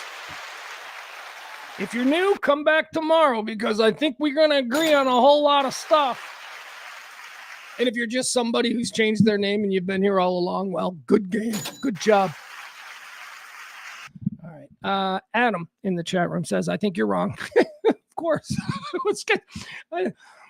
Adam says, I think you're wrong. She still passes the cute white girl media test. Oh, he's talking about Lily Bova. Okay, I think you're wrong. She still passes the cute white girl media test. You're just frustrated at the lack of police work, but people give a fuck when it's a white girl. No, people do not give an F at all about this girl. Look, I would have thought, I mean, when I talked about this the day that it happened, I brought it to you. It happened on Saturday. We talked about it on that Monday show. It was a big story for 48 hours here in Chicago. And I talked about it because I thought that we were out in front of one of these stories that was going to just dominate national headlines because of the reasons that Adam states here, because she was a pretty white girl. And then suddenly, nothing. And so we're all struggling to figure out what it was. Now, Adam, the real overriding reason, and it's, it's the thing that I don't like to talk about here because it is the divisive and the ugly aspect of this case. And this poor girl and her family are being victimized by the time, the era that this occurred in. Most normal, rational people believe that this is entirely because he was an illegal who was in this country illegally. And we are not suggesting that the Cook County Sheriff's Department or the Cook County Prosecutor's Office are saying, let them go because we like them illegals. No, we think they're trying to keep it quiet because they're embarrassed that they let somebody slide out in a time when everyone's being criticized for not prosecuting illegals. I believe this is political. The people in charge of this have to run for re-election, and they don't want to admit that they accidentally allowed a killer who murdered this beautiful young girl to just slide back out of the country after they spent 4 hours interrogating him. They can't admit that. They can't say that. What they can say is, we just don't have the evidence. Sorry, but we're going to keep the file open, and we'll be looking for. That's what they're saying. And it's the frustration of politics playing a role. And when I draw the distinction here, Adam, and I think this is where we disagree. When I draw the distinction between the rich girl who everybody would talk about and the poor girl who nobody is talking about, is that the rich girl would have a family that could hire lawyers that would put endless pressure on the Cook County Prosecutor's Office and the Cook County Sheriff's Department. But poor people can't do that. Poor people have to just sit there and wait for the detective to call and tell them that, yeah, we're not going to move forward. The detectives would not have done that to a rich woman or a rich man, a rich husband or a father. They wouldn't have. Certainly not somebody with a phalanx of attorneys sitting there with them. No. But it was easy, and they could duck the whole illegal immigrant issue that nobody running for re-election in Chicago wants to deal with right now. There are a bunch of elements that conspired to create this current situation, and everyone is just walking away from it.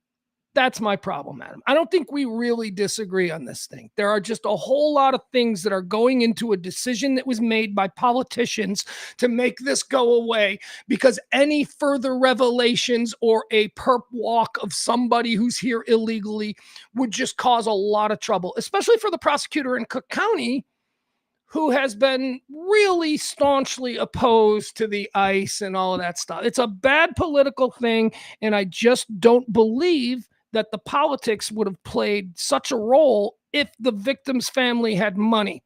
The victim's family could push back against the politician. Maybe we'd have had a different outcome. I'm not saying a completely different one, but we certainly wouldn't have gotten the official quote from the Cook County Sheriff's Department. We just don't have the evidence. You talked to the guy. He did it in front of an eyewitness. You have video of him. Admit that he slipped out of the country. That's the problem. They won't admit that. They won't go there. That's too much trouble. And the right, and now Adam, please allow me to echo what the right will say. The right will say, yeah, he slipped out of the country because of your bullshit lefty liberal policy. That's what they're trying to avoid. This poor girl's family is being victimized over bullshit politics because we live in a divisive era, and her child was killed by an illegal Mexican during a time when that particular issue was the biggest thing in the country. It's just terrible. And I just don't think it would be so easily dust aside if the girl's father was the CEO of something and had a bunch of attorneys. That's my whole take on it. Maybe you disagree, but I don't know. It just always seems to me. The white girl thing is interesting. And, do you remember what was her name? What was the name? Was it Elizabeth Smart? It was Elizabeth Smart, right? The beautiful, little, wealthy Mormon girl who was taken from her house, her Mormon house in Provo, Utah, or wherever the hell it was. The whole country was looking for her. The very same day, guys, this is a fact. The very same day that Elizabeth Smart went missing, a little girl in Milwaukee, and I can't remember her name. I've told this story before. A little girl, and we can find it. A little girl in Milwaukee, same age as Elizabeth Smart, was walking to school in the morning when a man picked her up and ran down an alley with her. A lot of people saw it. That girl's been missing. That girl was never found. Well, I don't know. We should have looked into it. But what I'm getting at here is that girl was black and poor. Elizabeth Smart was blonde, beautiful, and wealthy. The national media decided to only care about one of those stories. The national media cared about the story that would have people the advertisers are interested in reaching, wealthy, college-educated news viewers. They decided to go with that one, Elizabeth Smart, because the people who would see Elizabeth Smart and go, she looks like she could be my daughter, or she looks like she could live next door. Those people were chosen to be freaked out by the media. They went with the Elizabeth Smart story because that's who they wanted to land with, because those are the people that'll sit through the Lexus commercials and maybe get a Lexus next year. However, the people that would be horrified to learn that a little poor girl from a bad community in Milwaukee went missing, fuck them. Who cares about them? They live in a shitty neighborhood. They ain't watching news anyway, and they sure as fuck can't go on a Carnival cruise. So why would we try and do a story that would... Again, all news every day. I tell you, the news that we consume from the legacy news media, all of that is chosen very early in the morning in what is known as an editorial meeting, where people get together and throw out every fucking thing that's happening, and then one person decides which ones we should hear about. And the decisions as to which ones we hear about are almost entirely based on how they'll land with the target demo. So Adam is right when he says that we, the national media, certainly the national commercial media, has a Jones for the missing pretty white girl. He is right about that, but that's again, not so much racist as some would have you to believe, has to do with what advertisers want to reach, what audience advertisers want to reach. Advertisers want to reach people who can buy Lexus. People who buy Lexus are probably more likely to see Elizabeth Smart and go than they are a little black girl from a poor neighborhood with the cornrows and all that. They're going to go, oh yeah, I've seen them before. Back to the pretty blonde girl who looks like my niece. So Adam's not wrong. I just think that people try to ascribe that choice to racism when it's not. It's the thing in this country that's even worse than racism: greed. That's why they do it. Anyway, all right, we don't need to get into that. Let's have some fun here. And by fun,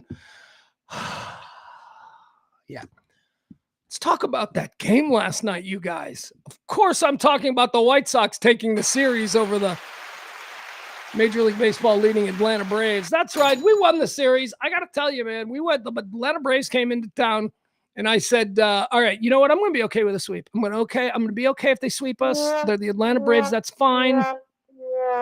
We got to at least win one against the Dodgers, and then we got to win the series against the Yankees. That's what we got to do. That was my mindset. Dodgers came in, or the Braves came in. We took the series. We won the first two games. That was not. All right, I'm kidding. I'm not talking about the White Sox game. I'm talking about the Spurs and the Knicks last night.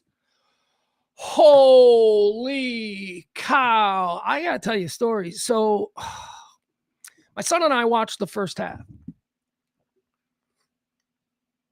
My son is laying on the couch. He's playing video games. I don't know what he's playing. The big screen TV in the living room here in the house where we're doing the show.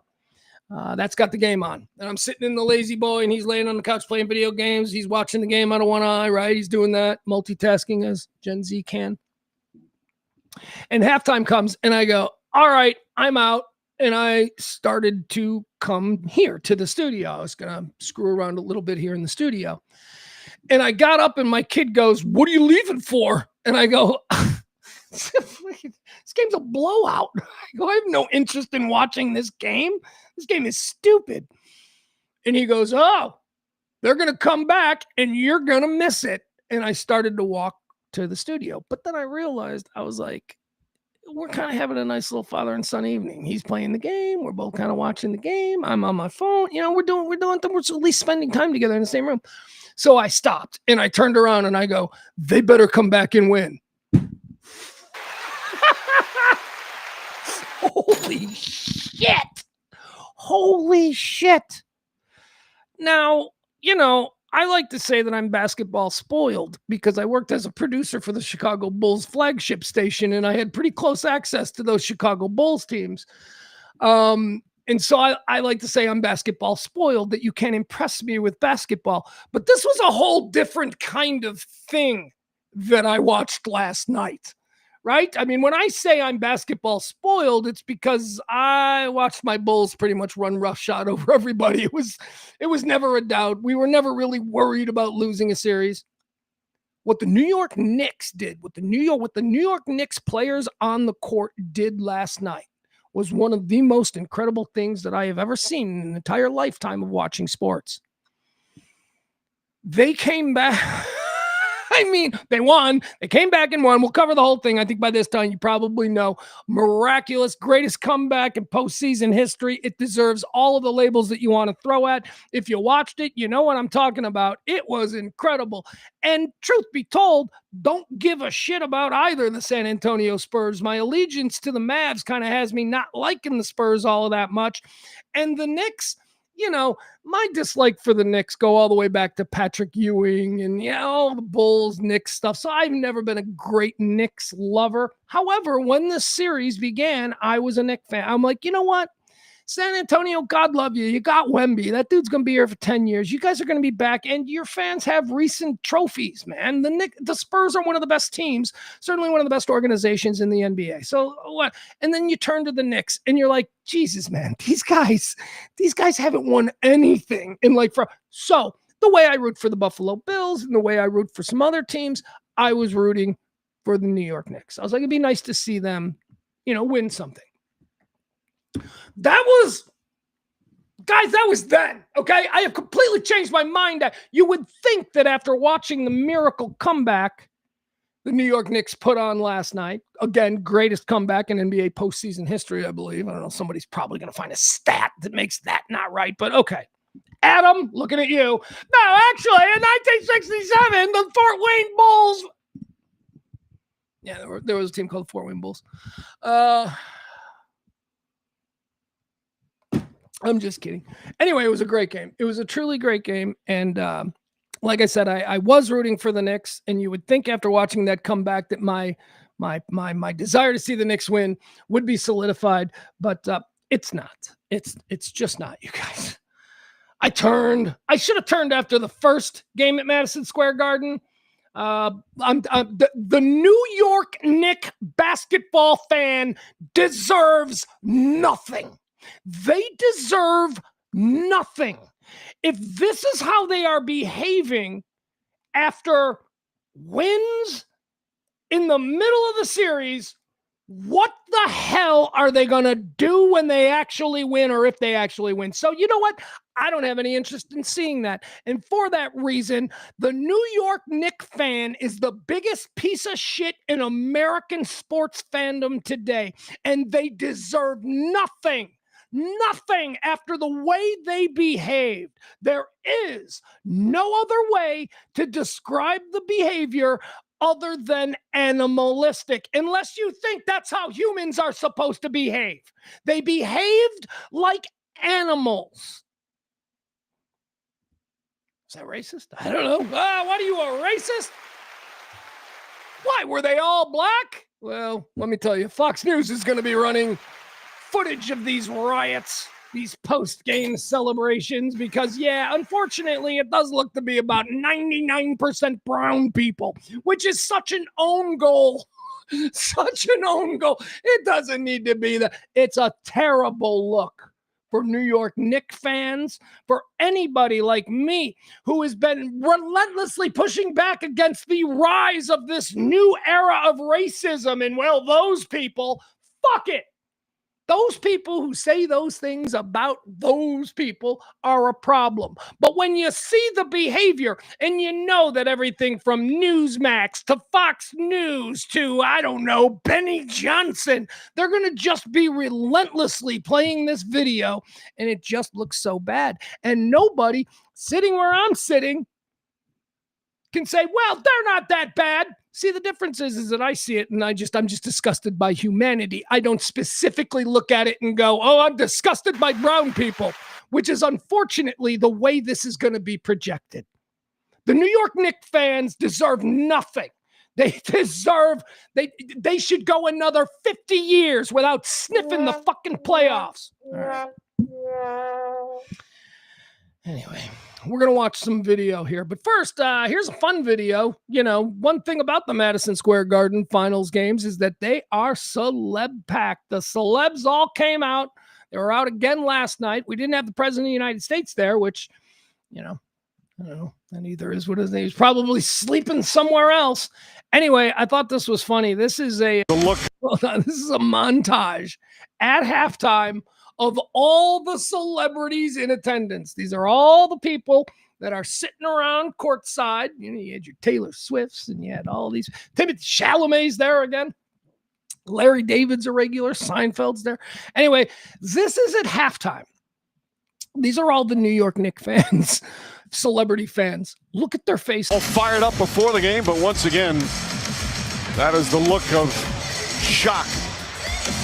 As the Knicks getting. Now remember, this is the time when I'm sitting out there and I say to my kid, I'm like, all right, I'm done. I ain't watching this game. Look at Adam Sandler. Adam Sandler is not suggesting that I should stick around and watch the rest of this game. Blown out in the first half. 27-point lead. They trail by as many as 29. And there's still a half to go. Look at that. That's the score at half. I mean, my God. I mean, not insurmountable, but holy shit. The other team has to shit the bed so hard. And that's exactly what the Spurs did. So, you know, I can't even root for the Spurs either. I mean, they disgust me. It's disgusting. Are you kidding me? But nobody disgusts me more than the New York Knicks fan. So let's so first we'll show this. Is this the, yeah. All right. This is how it ended. You saw the faces. You saw all of the celebrities. They had very little hope there heading out of halftime. Here's how the game ended. This was truly, guys, I mean, again, it's the most spectacular comeback that I've ever seen. And I'm a Bears fan, and I've seen a bunch of comebacks just within the last couple of months. This was better than all of them. Check this out. Here's how it ended for the Knicks and Spurs. Remember that score? What was it, 22 points or something at halftime? For Jalen Brunson, allow him to operate at the top, 101. Brunson gets it, fires up a three. Shot no good, the chip, it's gone! It's gone! It's gone! With 1.2 remaining, Knicks take the lead. OG Anunoby, and it's 107-106.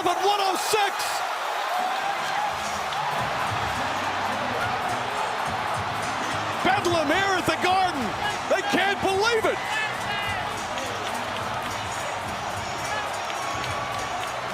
All right, this was kind of obnoxious. Can I just point this out? This was the camera kept finding Taylor Swift and her little band of Swiftie friends. So this is Taylor Swift here. They're all wearing silly Knicks-themed shirts. They're wearing blue shirts, and they have the Knicks colors, and they all have some funny little Nick play on words. For instance, on Taylor Swift's shirt, it's a blue Knicks shirt, and it says Stevie Nicks, spelt in the way the Knicks spell it. I don't know. Some of these, the other ones are stupid.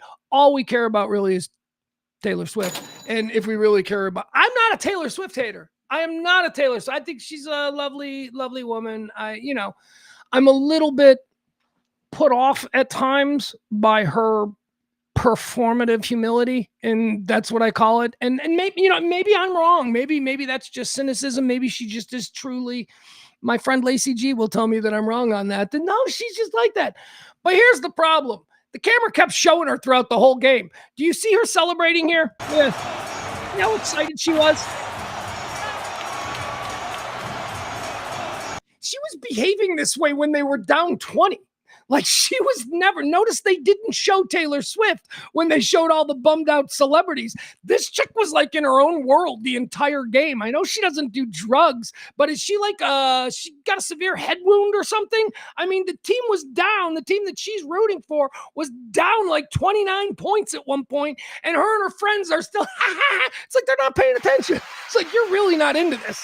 Because if you were really a Knicks fan, this would be upsetting you, and you do not seem to be joyless at all. Anyway, I do want to set one thing straight, because I found this morning. She's being heavily criticized by a lot of people.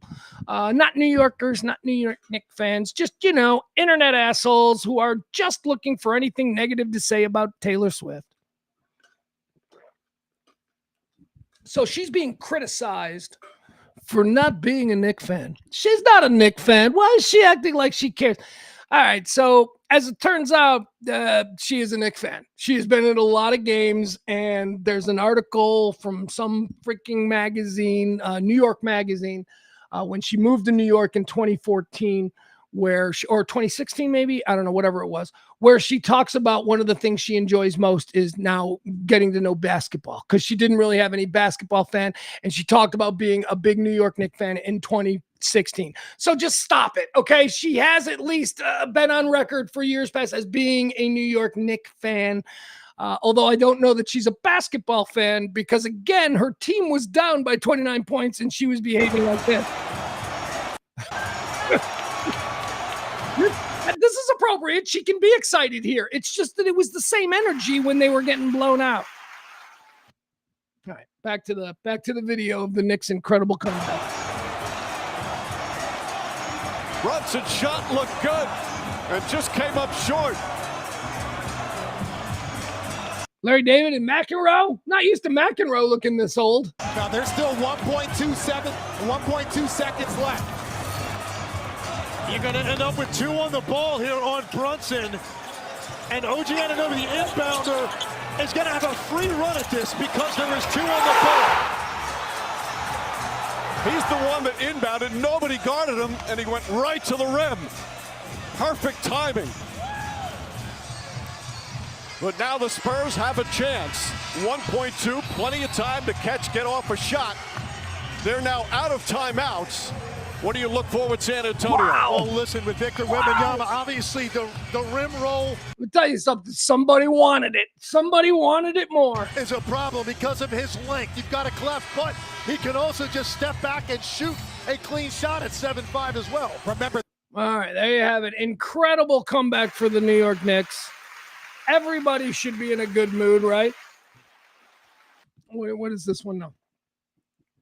Oh, here's a full list of celebrities. Here we go. See, these are all the celebs. I guess this is a bigger one. All right, let's see. Tell me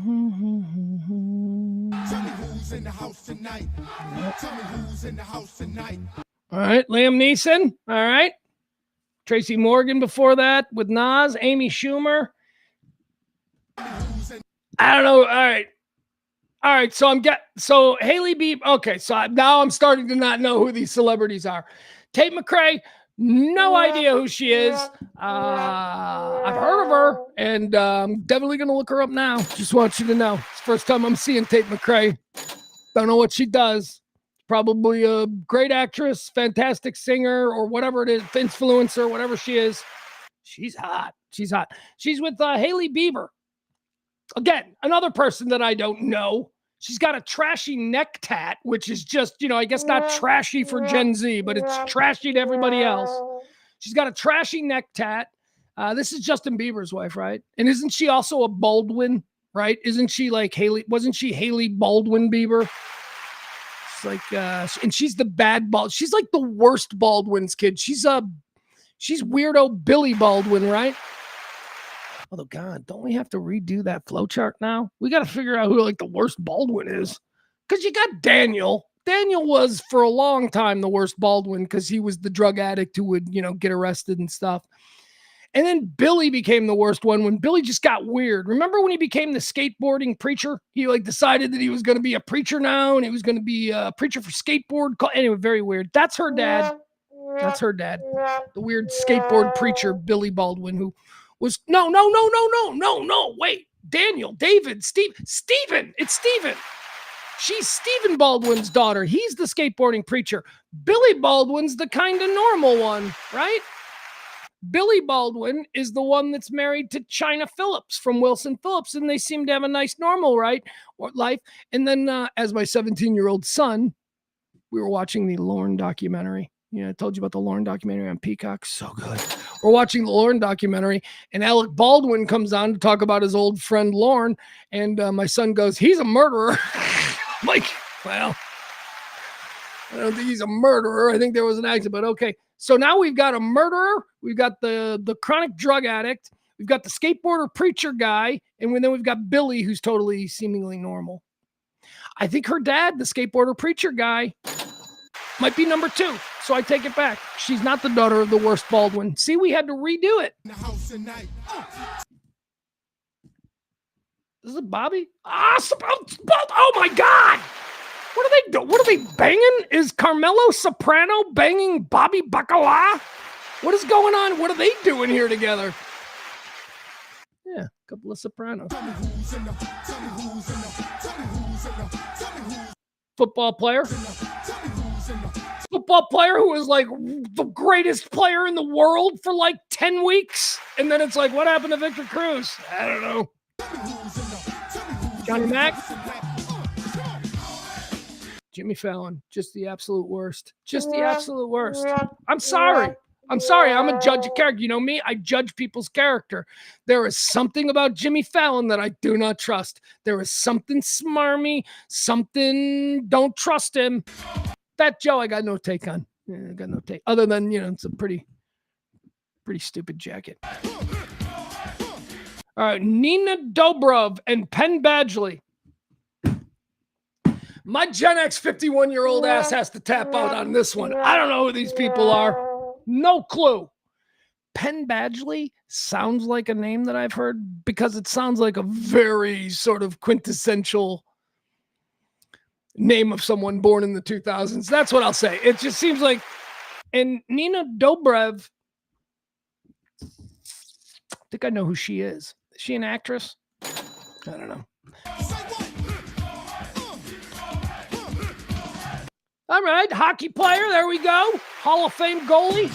Is he a Hall of Famer? I don't know. He should be. He will be if he's not yet. I don't know when he retired. Bernard King. Look at this. See, I think of, I guess, yeah, okay, he was a Nick. I guess he was a Nick. When I think of Bernard King, I think of the Washington Bullets.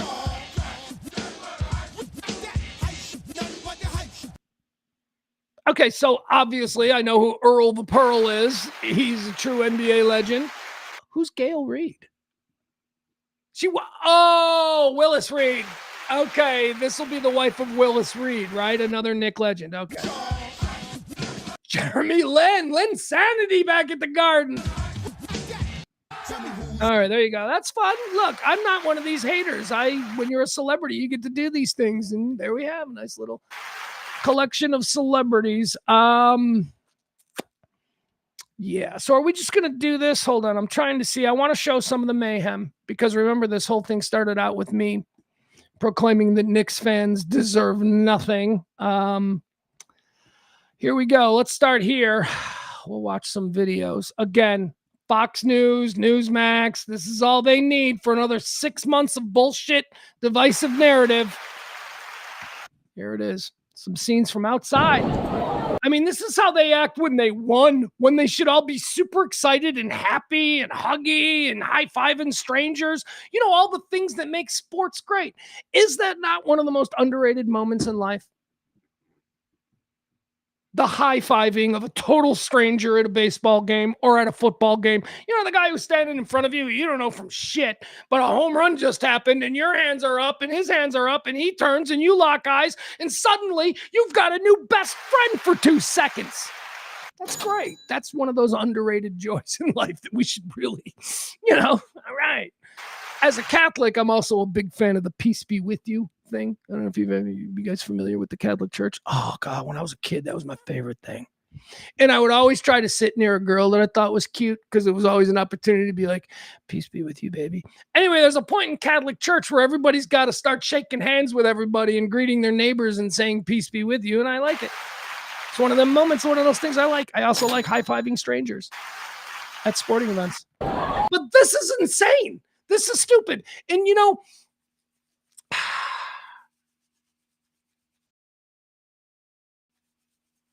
when you win, the only reason this happens after teams win is because it's been accepted and normalized.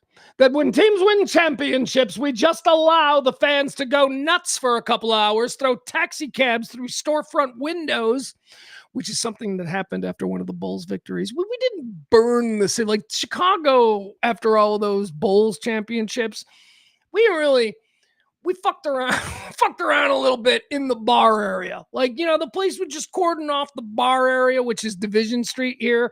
And people would go in the streets and they'd go nuts. But there was never like any murders or explosive devices. Or we, and I say the collective we, Chicago sports fans, we did pick up a taxi cab and throw it through the window of an Italian beef restaurant.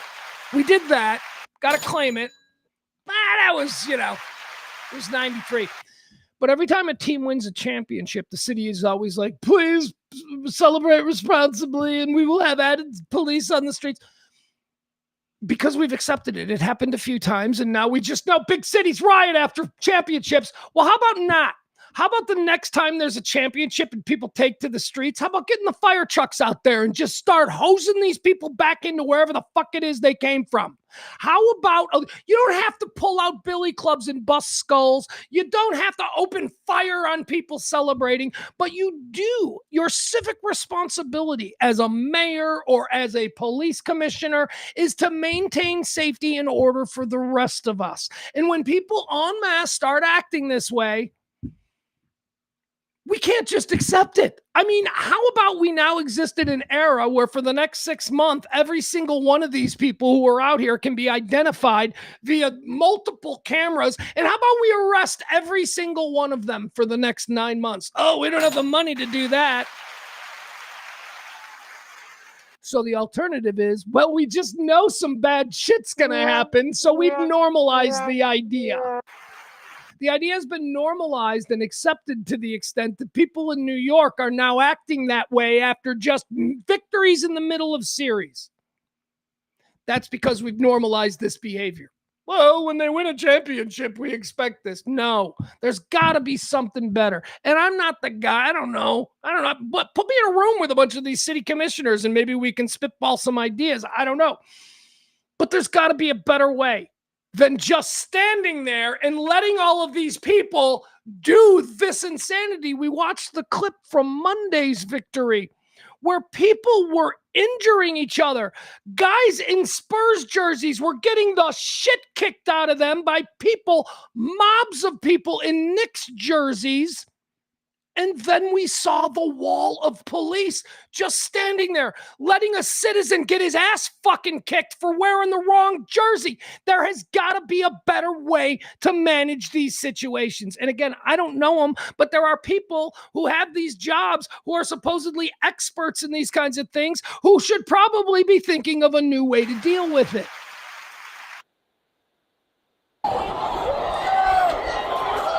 By the way, let me point this out. Do you see this? This is one of the things that is the absolute worst about New York City.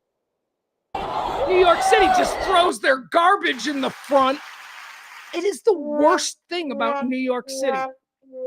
City of Chicago could have an incredibly disgusting street smell if they wanted to, but we built alleyways. We keep all of our garbage in the back, in alleys, and the garbage trucks come up and down the alleys. Not in New York. Every storefront in New York takes their fucking trash and just puts it on the curb in front of their store. And there are thousands and thousands of stores that do this. So on pickup day, you'll walk down a street in New York and it's this. Look at all of these bags of trash everywhere. Get your shit together, New York. Get your shit together. So many incredible things about New York. New York is second or third. It depends. Obviously, my hometown cannot be included. My favorite city to visit is Dublin. But right after Dublin, I can't say I can't. Don't be mad, Dallas or Chicago. I can't. Those are places I live. Those are places I consider home. It's not. I don't feel like I'm on vacation when I go there. Dublin is my favorite city in the world, and honestly, second is either London or New York. I love London. I love New York. I love Los Angeles. Man, there's a feeling. I mean, I don't know that I would. I don't know that I could afford to live in Los Angeles. Look, if I ever move to Los Angeles, it's because I can afford to live in Los Angeles. But to travel, to like spend like, a week in Los Angeles, that's fun. I like that. You also like coming home from California because California is just feels like everything is so expensive. Anyway, point is this. I love New York, even though I'm criticizing the garbage situation.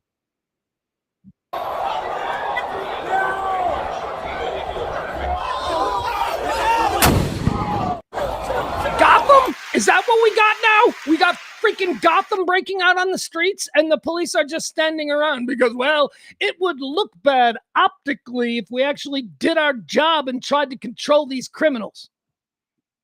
That's the world we live in. These people are criminals. They're behaving in an unhinged, criminally dangerous way. And the police don't want to crack heads or arrest or do these massive sweeps to get these people back to whatever holes they crawled out of. Police don't want to do that because somebody's going to film it and suddenly it's going to be, look at this cop hitting this guy with a bat. Yeah, well, look at the guy blowing off bombs in the middle of the fucking street. Politics. It's all politics and how things look, not how things are. The way things are is that we pay our tax dollars for police to keep us safe.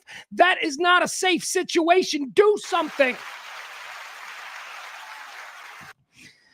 All right, more from our Knick fans. Here we go. Here's another piece tape. This comes from, I think, the same source.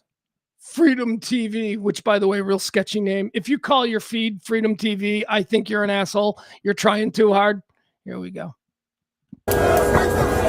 Yeah, this is the clip. This is the particular clip that I saw, and I went, Fox News is gonna love this one. They're gonna love this. The Palestinian flag, a bunch of, let's call them Palestinian complected individuals. There are a lot of white people here. just let's be honest. This is not the way it's going to be presented. There are a lot of white people here, but the flag, you see, the flag is what's going to make this a problem. See? All right, the black guy just beating on the hood. That's not a good look. That's not going to help. This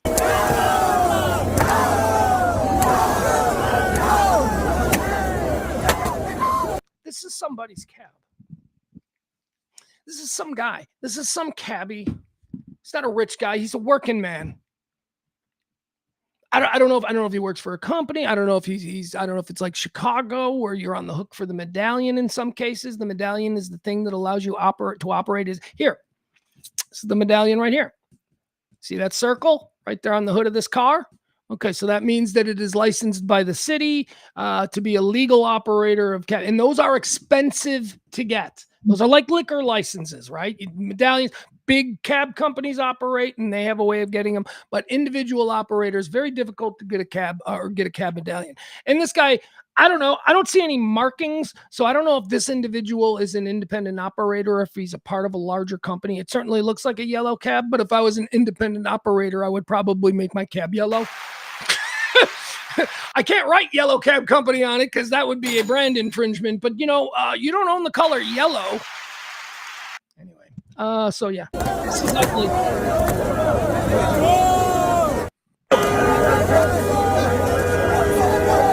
All right, this is definitely, you know, all right, let's point out the white people just because we know that awful people will say this was all blacks. White guy, white guy, white guy. White guy, probably an Arab. I'm going with an Arab because close proximity to the flag. Definitely, I'm thinking Arab. Black guy, white guy, white guy. Well, we don't know, right? Could be brown, could be Mexican, could be Middle Eastern. The fro here also, you know, a bunch of people with ethnic hair. But here we go, Fox News. Let's focus on this guy, Fox News. Let's be fair. Keep going.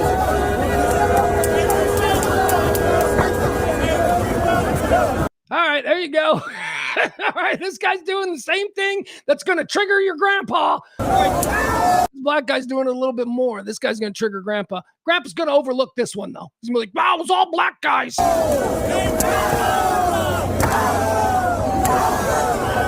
Folks, it's us, okay? This is not a racial issue, which is what I'm trying to say. They're going to say, well, or some people will try and make this about the rat people of New York, the brown minority rat people who elected Alexandria Ocasio-Cortez and Mandami. And that's not what it is. You can see it's clearly a cross-section of colors and ethnicities. This is not about the color of your skin or what particular holidays you celebrate with your family. This is about human behavior. Humans in general do this because we societally, going back to how I opened this, have normalized the idea that your team winning means that you can, for a couple of hours, burn the fucking city down. It's not racial. It is societal.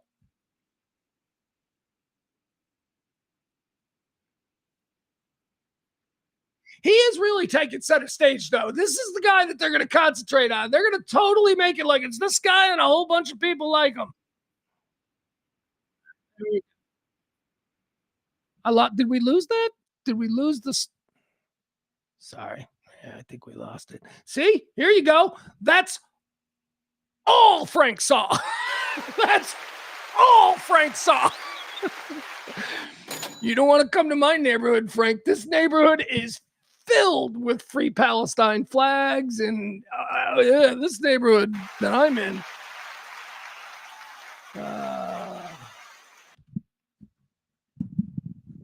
Batman will save us. I hope you're right, buddy. I hope you're right. Because it sure as hell looks like Gotham. Frank also says Pug sounds like a normal person in 1995 who was a Trump supporter now. No. Well, maybe I'm a normal person in 2026. That's what I sound like. And I am decidedly not a Trump supporter. And I can tell you, Frank, because I was adjacent to a Bulls celebration. The famous Chicago Bulls celebrations all took place on Division Street, where all the mayhem took place. And that's where all the fun bars were. And I was at a bar on Division Street, but we went back to watch the final quarter. We went back to my friend's place who lived close to that area over by the Hancock building. And we watched the fourth quarter there. And the whole reason that we left the bar that we were watching this game at, and I don't even remember the bar. I don't even think it's a bar there anymore. Hang Up? I think we were watching it at the Hang Up. Anyway, the whole reason that we left the bar in the fourth quarter was because we knew this insanity was going to begin.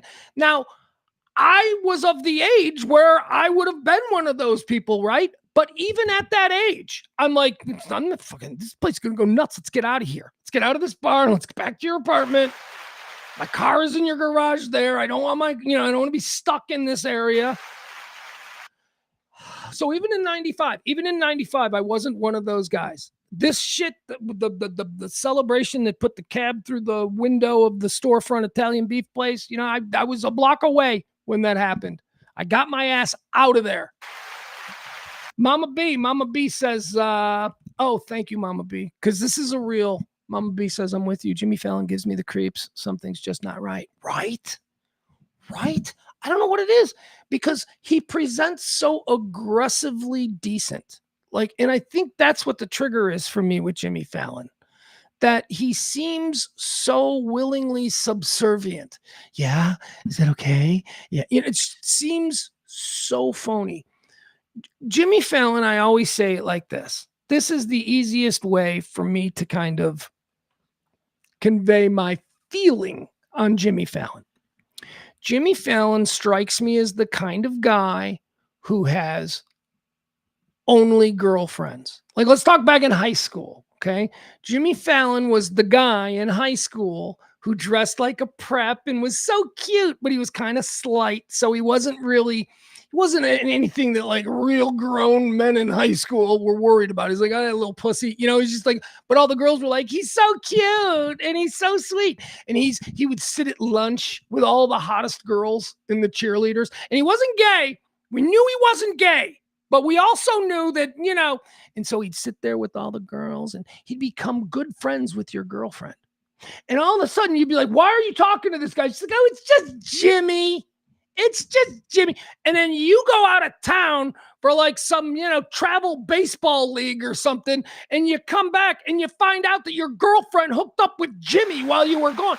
That's who Jimmy Fallon is. I don't know. It's just the vibe I get. Just the vibe I get from him. That he's one of those guys back in high school who used his I'm too cute to get laid off your girlfriend. That's who I think he is. Big Luke. My old friend Big Luke just said Mandami in the most Chicago way ever. Mandami. Yeah. All right. Frankie, what do you got to say, my boy? He says the Cowboys won the Super Bowl in the early 90s. I was in the middle school. I wasn't going to downtown Dallas. I would. Here's the problem. Having lived in Dallas, I would not expect Cowboy fans to riot or do any of that crazy stuff in the past because of where the Cowboys played and because winning a Super Bowl is you're out of town always anyway. But even after a championship victory at home, that was a pretty isolated Texas stadium. What are they going to riot in the parking lot? I mean, I don't know what the problem is. Now, and Dallas never had, there wasn't an area, when the last time the Cowboys won a Super Bowl, I guess Deep Ellum, right? Maybe Greenwood, Greenville Avenue. It just doesn't seem the same as the concentrated areas of big northern industrial cities where there's just one area where everybody knows to go to wreak havoc, right? I don't know if Dallas has that. Is there a unified area where we just won? Let's all meet at? I mean, I don't know what that universal. I think there's a problem now, though, because Arlington sure as shit is. I mean, I don't know. Would they riot if the Cowboys won a Super Bowl, like in New Orleans or something, and all of those bars around the stadium in Arlington were just packed with all kinds of Cowboy fans and watch parties? That's an environment for a riot now, because now there are windows to break. There are multiple bars with hundreds and thousands of people who will be spilling out to celebrate. So now, if the Cowboys win another Super Bowl, I would think that, that's an area, Arlington, Texas Live and all that. That's where I would have police. That's where. Ain't nobody gonna be running up and down Main Street in downtown. Ain't nobody there. Nobody cares about that. Mavs, Rangers, right? There were no riots after the Rangers, but again, baseball. Do they have baseball riots? What riot? Let's be honest. We riot after hockey and basketball, right? Isn't that? Oh my God. Oh no, that's actually good. We don't riot after football, right? And again, probably because football world championships are almost always won at an away field, somewhere that isn't, where the fans are going to spill out of the stadium and they're all juiced up. So that doesn't really happen with the Super Bowl. Baseball, I don't know that there's been baseball riots. I think that maybe baseball falls into a different category where it's such an old sport and it's so generational that maybe, I don't know. I don't know. There's no history of rioting and baseball goes all the way back to like 1860. There's no history of it. So maybe it seems foreign to the baseball fan to react that way. The two sports are NBA basketball and NHL hockey. And I love that, because there are no two sports that explicitly identify with races more than the NBA is considered a black league and hockey is considered a white sport. And to have those two be the two, that's the start of something. To have hockey and basketball. I'm not talking about Europe. They go nuts over soccer over in here. We're not talking about, Brazilian soccer riots. That's a whole different thing. We're talking about here in America. Yeah, they don't seem to celebrate and riot after football or baseball. It's only hockey. It's them stupid drunk white dudes, big dumb white dudes, big dumb working class white dudes, and basketball fans. All right, that's it. That's good. That's progress. If we can look at that and go, well, that's what they do. Like if you're a racist guy and you're like, oh, that's what they do in the NBA. That's what they riot. And then that guy can very easily say, you hockey guys are just as bad as us. Like did Calgary, like the entire, I don't know, what is Calgary, a city or a state? I don't know. Like some Canadian, there's an entire documentary called I Just Came Here for the Riot about hockey fans and how that's all they're about. So that's good. So you got the league that's identified with Black America. They're dirty, stupid, animalistic rioters. And then you got the league that's most closely associated with white people. And they're dirty, animalistic rioters. That's good. That's good. All right.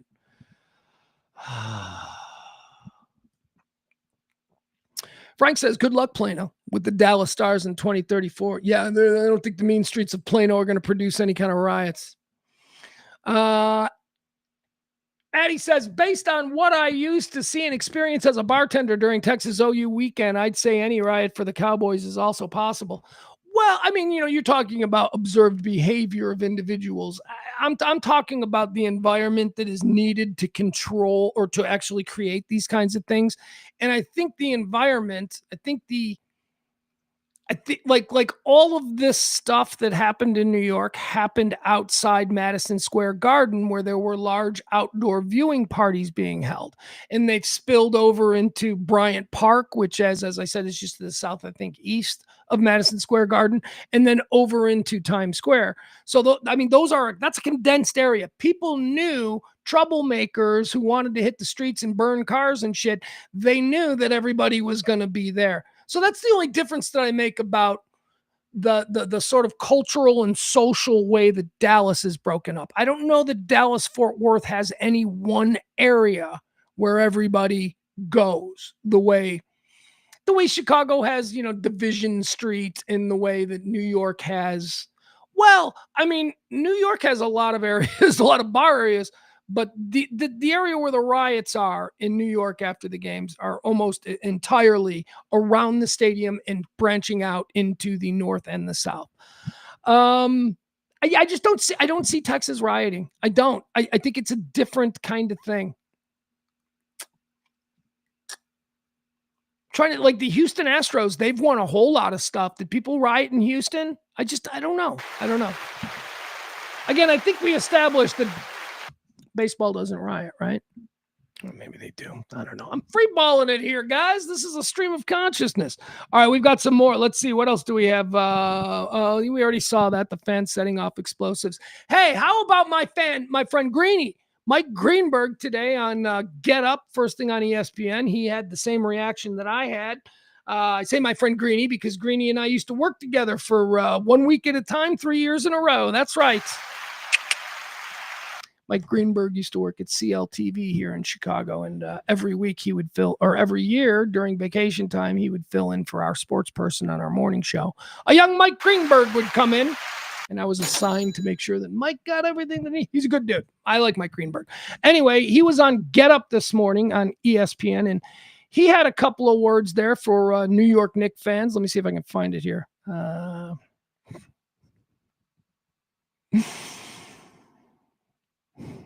There it is. All right. I was like, I was just looking at this link. Where did it go?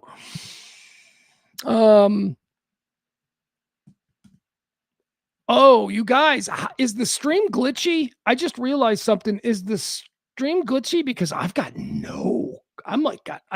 the weather is doing something here. I've got very bad internet on my end. It's looking like, honestly, I don't know how I'm Oh, there I go. All right, now I'm back up. Okay.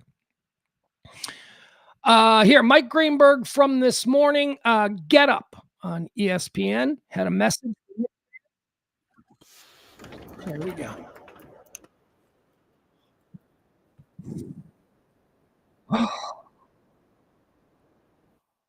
All right. Well, 55-second commercial we're dealing with here. And although they said I could skip it 5 seconds ago, I hit skip and that was a no-go. So they're like, you thought you could skip through the ad? Yeah, I know we told you could skip through the ad, but you can't skip through the ad. You got to sit and watch 55 seconds of something called App Select. I don't even know what App Select is. 26 seconds. That's okay. I can rant. I can talk about how this bullshit, intrusive nature of advertising, sure, it's different than the way it was when it was TV and we had to sit there and be held hostage through full-length commercials. Sure, now we can skip it and all that stuff, but it's more intrusive. I'm in the middle of watching something and then all of a sudden the damn thing pops up 2 seconds and now we're done. Okay, let me show you this. Here's Greeny. I hate the pop-ups. At the beginning, I thought that the way that YouTube did commercials was superior to television, and I still think it is superior. But man, it is a bit more intrusive where you're hanging on something and then all of a sudden you're up. Look at this. And the pop-ups too. Let's talk about the pop-ups. Why? Because everything's got to be sold. Everything in this country has to be sold. There is a blank piece of wall. Somebody will pay to have their name put on it. Find that person. Here we go, Greeny this morning on Get Up, ESPN's flagship morning show. We could just have a moment on this here. For those, I don't want to call them fans. I don't even know what you want to say. If you're throwing eggs at Victor Wembanyama, and the other night, if you're beating up people, threatening or doing anything to people who are wearing Spurs jerseys, just know that you are a disgrace. You're not disgracing the city. You're disgracing yourself and everyone who knows you. Amen. And that should go without saying. We live in a world now where somehow things don't go without saying anymore. People like, Greeny, why haven't you said anything about these lunatics who are beating up Spurs fans? Does that need to be said? I love that he said that. And that's the reason why I wanted to play this. The phrase goes without saying doesn't exist anymore.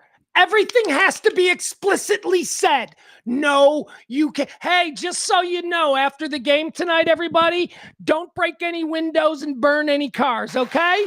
I know I shouldn't have to say it, but obviously I do. What happened to society? Oh, sorry. You're a disgrace, and everyone around you knows it. Yeah, sorry, go ahead. Now, where somehow things don't go without saying anymore. People like, Rini, why haven't you said anything about these lunatics who are beating up Spurs fans? Does that need to be said? You're a disgrace, and everyone around you knows it. Yeah, sorry, go ahead, well, that's the. All right, there you have it. He's absolutely right, and I thought that was so well said. We have, because everybody is looking to manipulate a loophole and well, you didn't explicitly say. We are such a duplicitous society, and it's by nature at this point. I think it's been the result of 60, 70 years of just lowering the bar of what we find morally acceptable, not only in behaviors, but in business, in transactions. Everything needs to be explicitly written in the contract, or else, yes, goes without saying is no longer something that we should ever say. Everything needs to be said. Hey, if you're going to see the president, don't try to kill him, okay? I know goes without saying. So this is really what brought that on, okay? Look at this. These are New York Knicks fans outside the San Antonio Spurs hotel waiting for the Spurs to return after what is like the worst loss that any team has ever had to endure. I mean, the Spurs really shit the bed. I'm sorry for any of my Spurs fan friends. I know I've got a few of them, but holy shit, man. That sucked if you're a Spurs fan. That team crumbled. Anyway, here are the Spurs after crumbling, coming back to their hotel room in New York, and these are New York Knicks fans, classy people.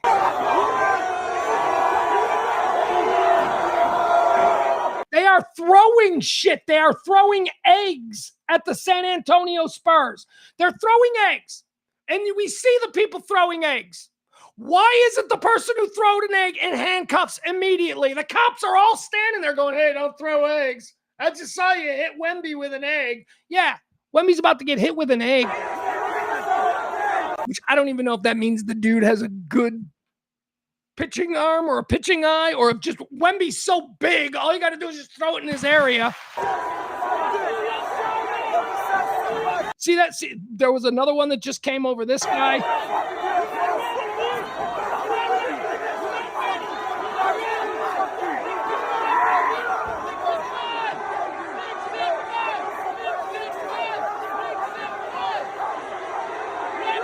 All right, here comes Wemby. You see him getting off the bus. Now, first of all, let me just say, I do not have a problem with this practice. The practice of fans from the other team, or the home team, finding the hotel and making it a circus. That's psychological warfare. That's sports warfare. You wanna gather hundreds and hundreds of you, stand out in front of the hotel all night long and sing songs in universe, whatever, to disrupt the night's sleep or learn what rooms players are staying in and make their phones ring off the hook. Those are all little things that used to be done. I'm fine with that. That's gamesmanship. But when you start throwing shit, and when instead of just saying, "You guys suck, you're going to lose," when it starts turning into, "Fuck you, motherfucker, I'm going to fuck it," that's a different thing. And that's what's happening here. This is Wemby. You see him, he's tall. Which one is he? He's the one that's like 2 feet taller than everybody else. Wemby gets hit with an egg here. Look, did you see that? He just got hit. Here it is right here. They just cracked him in the back of the head. You'll see it again. By the way, the cop right here. The cops are working this line where they're throwing eggs. Cops ain't doing nothing. Here comes the egg. Here it is. Yeah. All right, so he just got hit now, and he's looking down, and now the people are going to rush to him because, he's Wemby. He's the $100 million 12-year-old.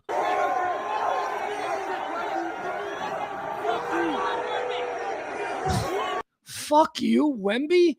I mean, isn't that a little bit aggressive? I mean, it's one thing to go, you suck, all that, but fuck you, Wemby. Again, does this go back to my theory that there is a whole generation of people out there who don't know the lines of civility because their whole world of arguing with people comes from Reddit and Discord and Twitter and Instagram, where everybody, fuck you, motherfucker, because there are no repercussions for the way you interact with people in the digital medium. The rest of us, we all matriculated in a world where you didn't talk shit to people in public because that person might crack you across the face. Well, I think we've got an entire generation of people who don't understand that. And so now, instead of you suck, you guys are going home losers, boo, you suck. Now it's fuck you, motherfucker. Here's an egg. Because this is a generation where there has never been any accountability for the most vulgar things they want to say to each other. It's despicable behavior here.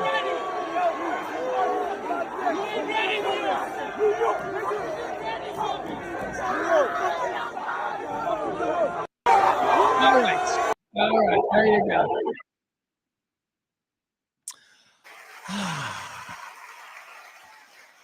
All right, here we've got another one here. Is this is him leaving? This is Wemby before the game. That's how they received him upon, his team shitting the bed like no NBA team ever has in a finals game. He was slinking back in and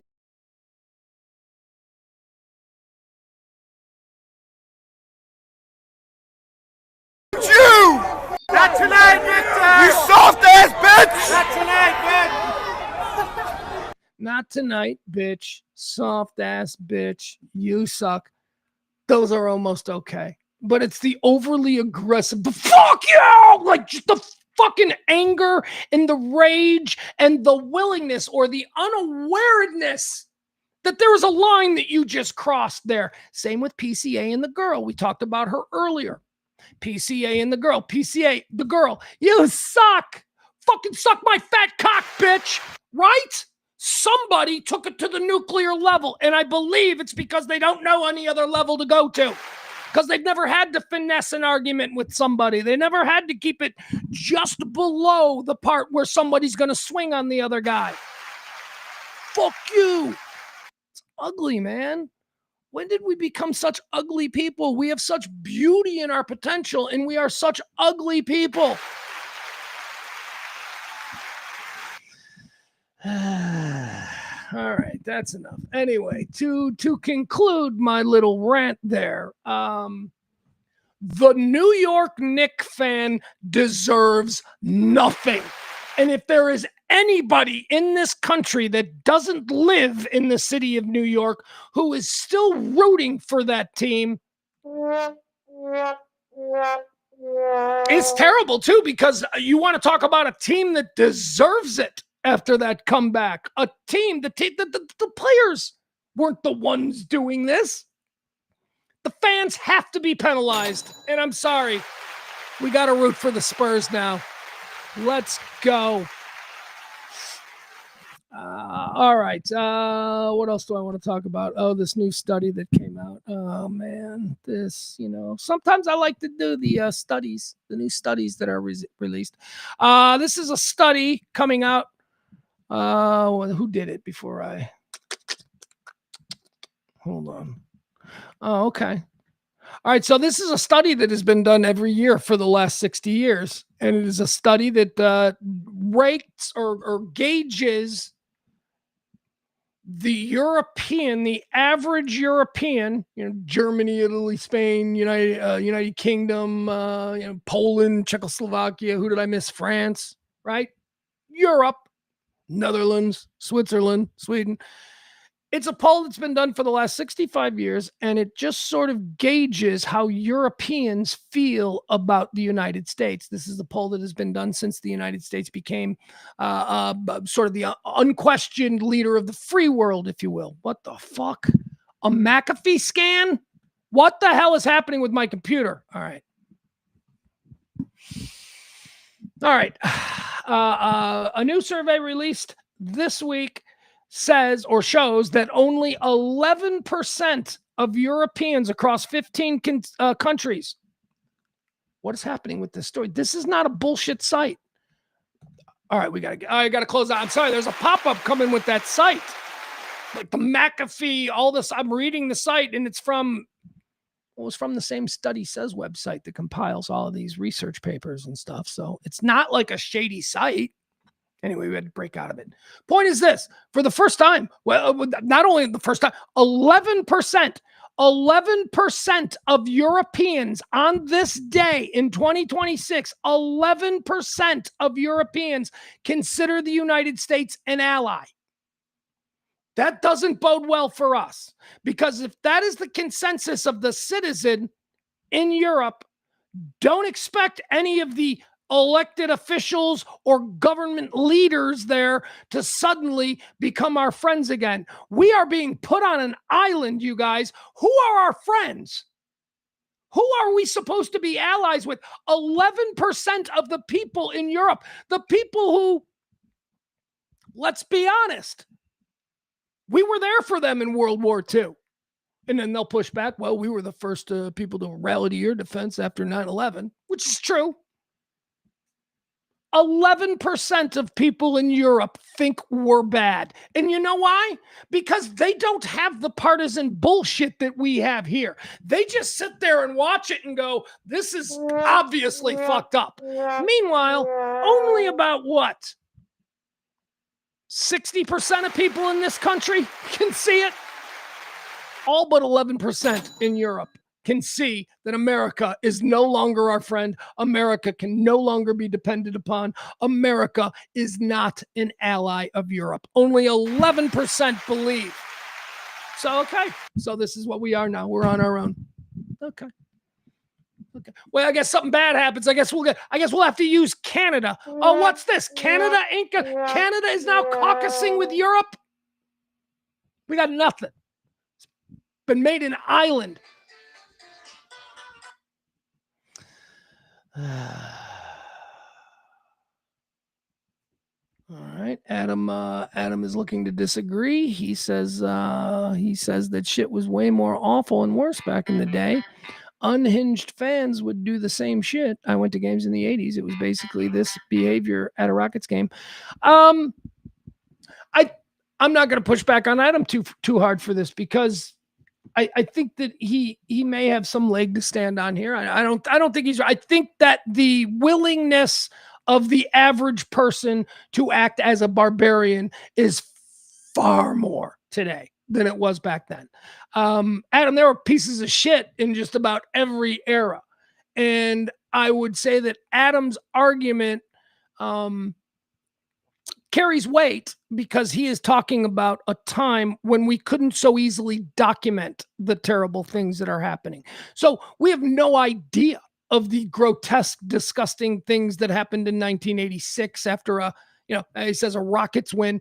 We don't have any idea of that because everybody didn't have a video recorder in their pocket, right? So now we are just inundated with all of this video evidence of it happening. And so my point, Adam, is that I believe today that the rank and file average person is more likely to participate in this kind of mayhem than they ever were. I didn't mean to say that nothing ever happened back then, because certainly pieces of shit always existed, and we just don't have the documentation to prove that it happened. But I'm sure it did. Hold on. Oh shit! Hold on. So since moving to the south side of Chicago, I've got this new app that gives me all of these breaking news stories that are happening within like a 1 mile radius. I just got one. Three blocks away, a dog attempted to jump a fence and attack a woman who was walking down the sidewalk. Police are responding to a report of a dog that attempted to jump a fence and nearly attacked a woman. That ain't good, because I like to walk around this neighborhood. I don't need to know that. I got a dog that lives. Oh my God. I didn't tell you guys this. I had a really cool dog experience, because I love dogs. I had a really cool dog experience with the dog that lives down the block, two houses down. So I'm walking out the front door and I'm walking to my car. This is probably a good 15 yards from the front door to the curb where the car sits. And I'm walking and I'm about halfway, no man's land, if you will. I'm about halfway, and I see out of my peripheral vision here, something's moving towards me, and I turn and I look, and it's an American bully. It ain't just a pit bull. It's an American bully. It is the largest breed of pit bulls. The ones that, their head is the size of a fire hydrant. And I'm in no man's land between my front door, and I'm new here. I don't know the neighbors yet. The dog doesn't know me. And I am halfway to my car, and this big, giant American bully comes walking out of the front yard. Now, I can't see the actual yard of these people because they have bushes. They have a hedge. So I'm walking, and I see a hedge. The dog hears me, obviously. He's probably sitting on the porch, and he's now coming around the hedge, and I see his head coming around, and I'm standing in no man's land, and this dog just stops and stares at me. And I'm like, oh, boy. I'm thinking the only thing I can do is that I might be able to make it to the hood of my car and then get up on the roof. But even that, I'm probably going to get my leg bit. I'm probably going to get my foot bit. I don't know what this dog's deal is, but he's a big, scary looking pit bull, and he doesn't know me in this neighborhood, and he is now 1 yard away. And these are not big yards. He is 1 yard away, and he is looking at me, and he's probably looking at me like a cornerback looks at a wideout, right? He's like, all right, what angle do I got to take to be able to cut this guy off before he gets to his car? That's probably what the dog is thinking. And so I freeze. Now, I love dogs, and I happen to believe that dogs like me. So I decided that I was going to do the whole, hey, baby. So I stop, I turn to him, instantly put my hands like this, which is apparently what you're supposed to do. Put your hands at your side and open them up so that they could see you have nothing. And then I said, hey, baby. And I put my head down, right, showing that I'm not aggressive, doing all the things. Yeah, I used to host a podcast called Pup Life. Used to do nothing but interview dog experts. So anyway, these are all the things you got to do. And so I did this, and the dog slowly starts moving towards me.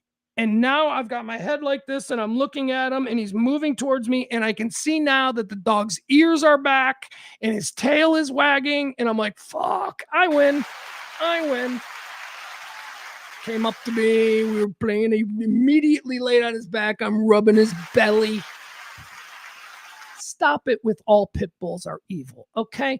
People who train... Pit bulls are very trainable, which is why when bad, evil people, or when people who are just fearful of everything and need to have this killing machine in their house get a hold of a pit bull, it's dangerous. But if a pit bull is in a normal family, it's a wonderful dog. And this little beauty, this big beauty, oh my God. Anyway, that was my pit bull experience just from the other day. So now I got a new pit bull friend who lives 2 doors down. Immediately, like I see him, the ears go back and the tail is going, he's excited. And if he's excited, he's not scared. So that's what you're looking for. You're looking for the tail. As long as the tail's going and the ears are back. When the ears are back, that's also a signal that they're not on alert. Because when their ears are up, it means they're defensive and they're like, I'm listening for everything because I need to react. So if their ears go back and their tails wag, boom, you got them. That's a dog that's looking for a belly rub. All right. Well, I didn't read the whole thing. Yeah, Barney's reacting to that little neighborhood alert that I just got. He said attempted, so nothing happened. Some Karen called the cops because the dog barked at her. I know, I didn't read the whole thing. The dog is apparently on the loose in the neighborhood.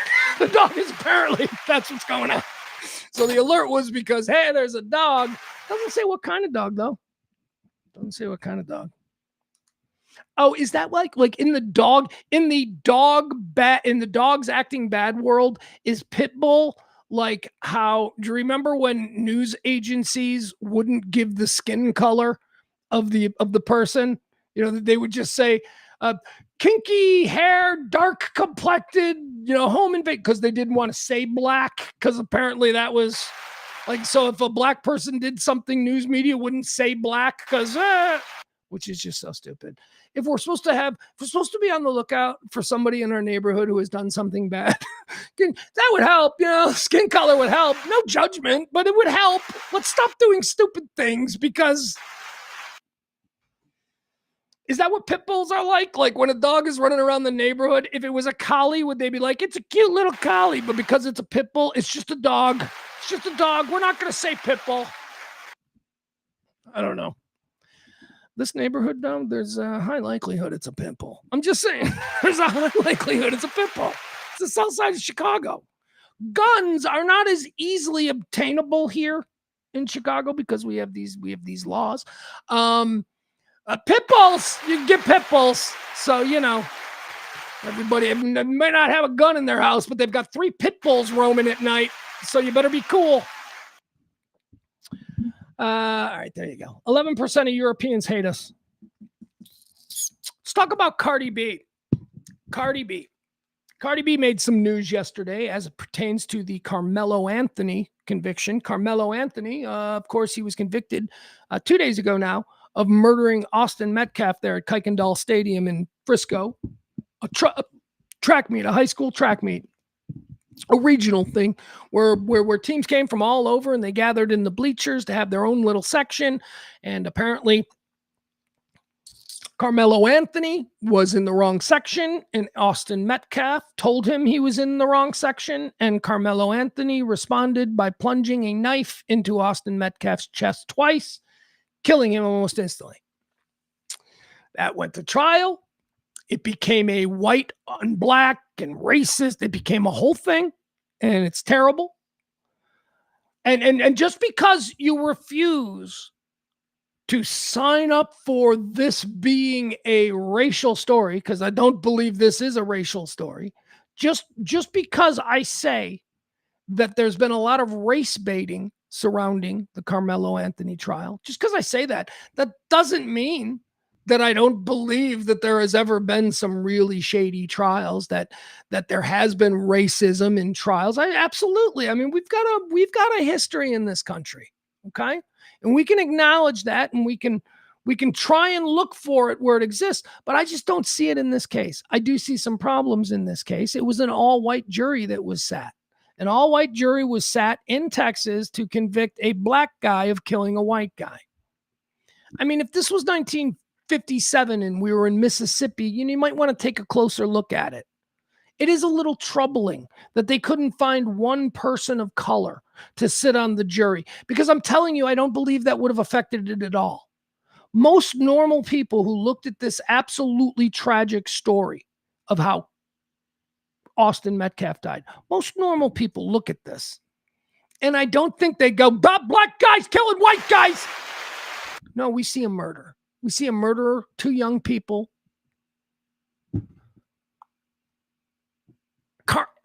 Before we had the verdict, I don't believe that there's a rational person who would have said, well, if they convict him, I'm telling you, this is a clear sign of racism. I mean, it always seemed pretty open and shut. He did it in front of a whole bunch of people. The bottom line of this thing is that he reacted highly inappropriately. And the end result is that there's a teenager who's dead. Nothing else matters. If it is true, the arguments that were made by the defense, because there was no other defense than to say, well, it's because he was black. See, it's because he was black that they started to harass him. So he was feeling racially, so he stabbed them. Okay, let's buy into that. If I'm on the jury and I hear that argument and I go, oh, okay, so you've proven to me that they didn't want the black kid sitting with them, and the black kid, in response to that, murdered one of them. Okay, he's still a fucking murderer. He felt disrespected. Tough. I feel disrespected every day of my life. Are you kidding me? I don't get to kill somebody for disrespecting me. So that's really what I thought this was from the beginning. And I think it's a tragedy for both families. And it's a tragedy for Karmelo Anthony, who's just a young kid who reacted in a way that, he shouldn't have. Is this a way that I believe a 57-year-old Karmelo Anthony might have written? No, he reacted the way a 17-year-old did. And because of that, his life is done. And that's the tragedy of it. But man, it ain't because one was white and one was black. It just wasn't. It was a clear-cut case of murder because one of the people reacted in a way that is murder. Being yelled at by a racist. Let's just say that I'm a black person and a racist is going, hey, get the hell out of here, you effing N. That's a terrible thing. But I don't get to fix the situation by murdering the rapist. It's like when people tell me, I a bunch of years ago, a guy said this to me, a bunch of years ago, I got my car broken into.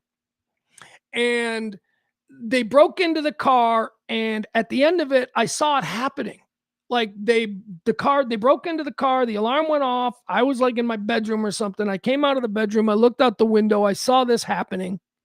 I even opened the door and was like, hey, and then they ran off and they got in a waiting car and sped off. I, of course, go down to my car and the window is smashed, the alarm is going off, and my car radio is stolen. So I remember when this happened, I said to a grown-up man who I was working with, this was a guy who worked at the radio station. I told him what happened. And he goes, see, this is why I have a gun. If that happens, I would just shot that motherfucker right there. And I have no doubt that he would. And he should go to jail for that. He should go to jail for that. You cannot murder a human being because that human being stole your radio. It's not equal. Okay?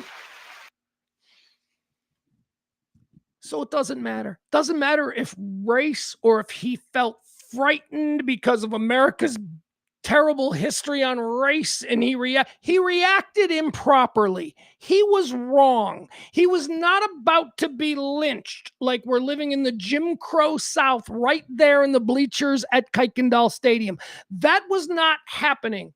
And I believe it wasn't happening because the prosecution presented a number of eyewitnesses who testified as to what happened. And these eyewitnesses the prosecution chose were specifically black teammates of Austin Metcalf who were there when this went down. It wasn't about race. It was about two guys who are probably alphas acting terribly, and one of them trying to resolve the situation by murdering the other. And that is the case. Okay, that's it. Enter Cardi B. Cardi B has decided to make her feelings on this whole thing known. Here's what Cardi B had to say. And look, thankfully, she is. I like Cardi B. I don't know about anymore because now I know she's a moron. I just always thought she was fun and silly and seemed to blah, blah, blah. But no, this is a bridge too far for me. Cardi B's reaction to Karmelo Anthony verdict draws millions of views and fierce criticism. The public reaction to Karmelo Anthony's guilty verdict on Tuesday is garnering a shockwave of responses online. People are either supporting the jury's decision or criticizing it. In support of Austin Metcalf's killer, Anthony was charged, tried, and ultimately convicted of the murder of stabbing and killing 17-year-old Metcalf at a high school track meet in April of 2025. He was sentenced to 35 years behind bars. Anthony, who's now 19, stabbed Metcalf in the chest during an altercation between the two teams. Anthony, who is now 19, stabbed Metcalf in the chest during an altercation between two teens near a team tent. Holy fuck! I could have done it, but I bailed for comedic effect. That is a hard sentence. Woo! I'm reading this cold. Listen to this sentence. Okay. 19-year-old stabbed Metcalf in the chest during an altercation between two teens near a team tent at Kuykendall Stadium. Man, two teams. That's hard to say that 10 times fast. Two teams near a team tent at Kuykendall Stadium. That's not easy. Following Tuesday's verdict, rapper Cardi B posted on X. All right, here's what Cardi B had to say to the guilty verdict for Karmelo Anthony. Remember, he did this in front of a bunch of people. There's no doubt that he put the knife into his chest. We know this. Here's what Cardi B had to say. Wow. Just freaking wow. Disgusting. This is not justice. This is trying to make an example. Cardi B says about the guilty verdict for Karmelo Anthony. All right, so a couple of things. I don't think Cardi B knows the first thing about this case. I think that it's a case. She's got a lot of influence. I think it's a case that she didn't really follow. I think that maybe this is a case that she got looped into when the defense created the narrative that this was a lynching. They created that narrative. And I think that's maybe when she got involved. So the first information she had about this whole thing was, so she bought completely the idea that he was just a frightened child who, had his mind filled with cops killing black kids and that's junk. That was the race baiting defense that was put forth, which is a terrible thing. And I hope to God it wasn't true. But even if it is true, even if I am buying that defense, even if it is true, you still go to jail for murder because that does not justify plunging a knife. It just doesn't. Calling him a fuckstick and walking away, that's pretty much what you do. And no, I don't believe that he didn't have an opportunity to escape because that's the other thing the defense said. He felt he was trapped. He was surrounded by his own team. Like there was a lot of people there. Do you honestly think that like a whole bunch of other track teams would just sit idly by while a bunch of white racists decided to lynch a black kid right there in the stands? Of course not. That's absurd. Yet that is what the defense tried to put out there because they had nothing else. Because they knew the prosecution was just going to bring forth witness after witness of person who was going to say, yeah, that's the dude. He just pulled a knife right out of his backpack and then killed my friend. They knew that that's what they were up against. So they created a myth about what led to it when I think any normal person knows exactly what led to it. You want to know what led to it? Two teenage boys who don't know each other, and they're both hard asses. And they both decided that this was going to be the moment they were going to make their stand. Had nothing to do with race. I don't believe Austin Metcalf was not allowed to sit there because he's black. Half the team that Austin Metcalf was on were black dudes. So,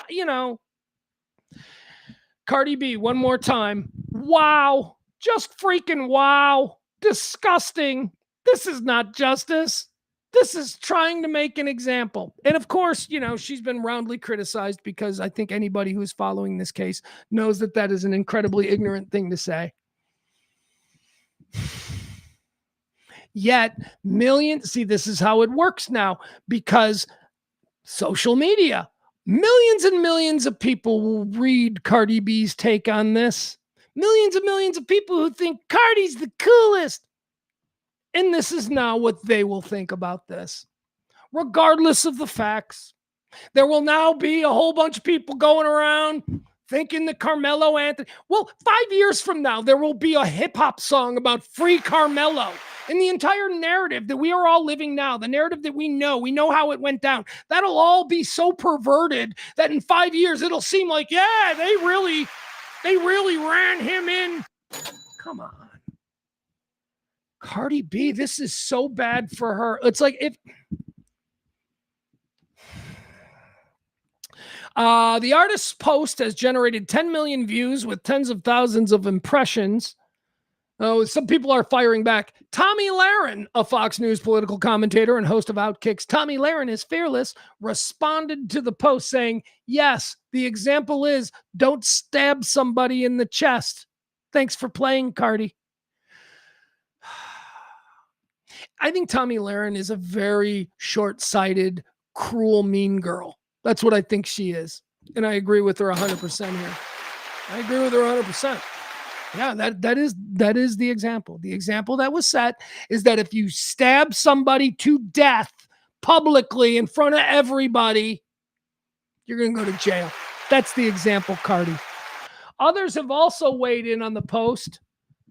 Someone who goes by the name Matt Von Swole. Crazy internet names. Matt Von Swole, a user with more than 500,000 followers. Oh my God. He replied, I know, Cardi. It's like, damn, black people can't stab it. See, now this fucker's making it. This guy's going racial. This guy's trying to make it. This is not racial. This is about human beings. One human being cannot stab another human being in the chest twice, okay? Doesn't matter if that human being is Chinese, white, Native American. It doesn't matter. So stop it, Matt Von Swole. I'm not even going to read the rest of your bullshit. Zeke Arkham, a former New York Police Department officer and current host of Reasonable Suspicion, the podcast, he replied, trying to make an example? Yes, Cardi, stabbing people is bad. We should make stabbing people as unattractive as possible. He's right. These are all right. Let's see. No reaction.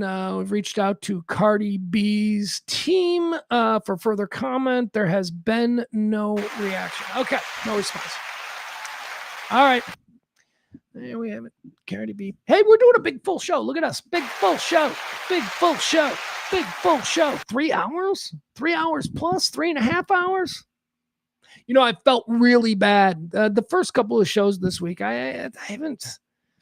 Maddie called me yesterday, and she like gave me notes, which are important because everybody needs feedback, and I don't get much feedback on this. So she like gives me notes. And she's like, okay, here's something. And she told me some things. And I'm like, and I said to her, I go, you know what? I honestly have felt these 3 shows absolutely sucked. And she's like, no, that's not what I'm saying. I'm just saying it. And I'm like, okay. But today, look at me, trying extra hard pledge week. One more time, pledge week. Let's say thank you to those heroes who have made pledge week so far. Not a complete disaster, although we're not doing good. Pledge Week heroes, we've got Tracy D, Peter, Barney, Mama B, and April. Thank you. Now, obviously, we need way more people than that to donate this month, so please help us out. Drop a little something. You can do it in either the Venmo or the Cash App.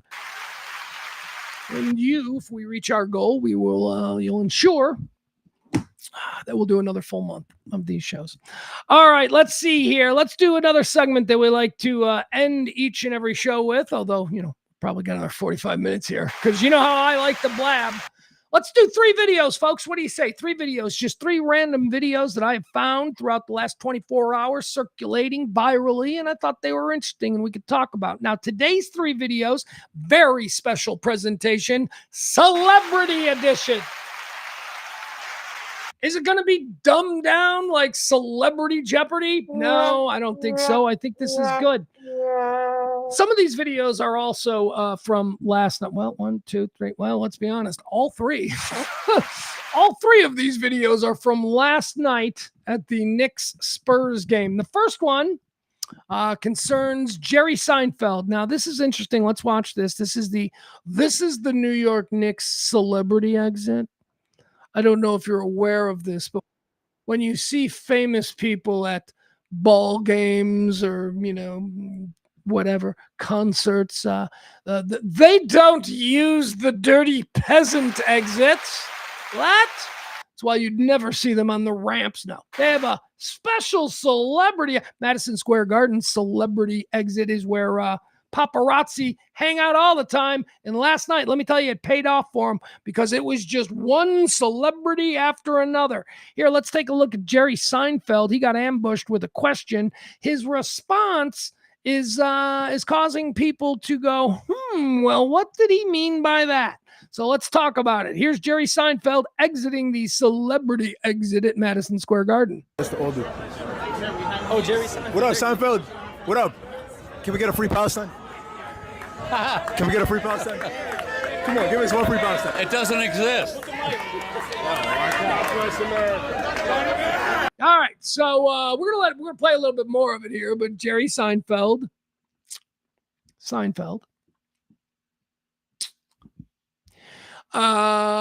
Jerry Seinfeld was asked to say free Palestine. Why was Jerry Seinfeld asked to say that? Well, I think it's because his name is Seinfeld, and this little clout farmer was looking for, a good piece of video, and Jerry gave it to him. Jerry delivered.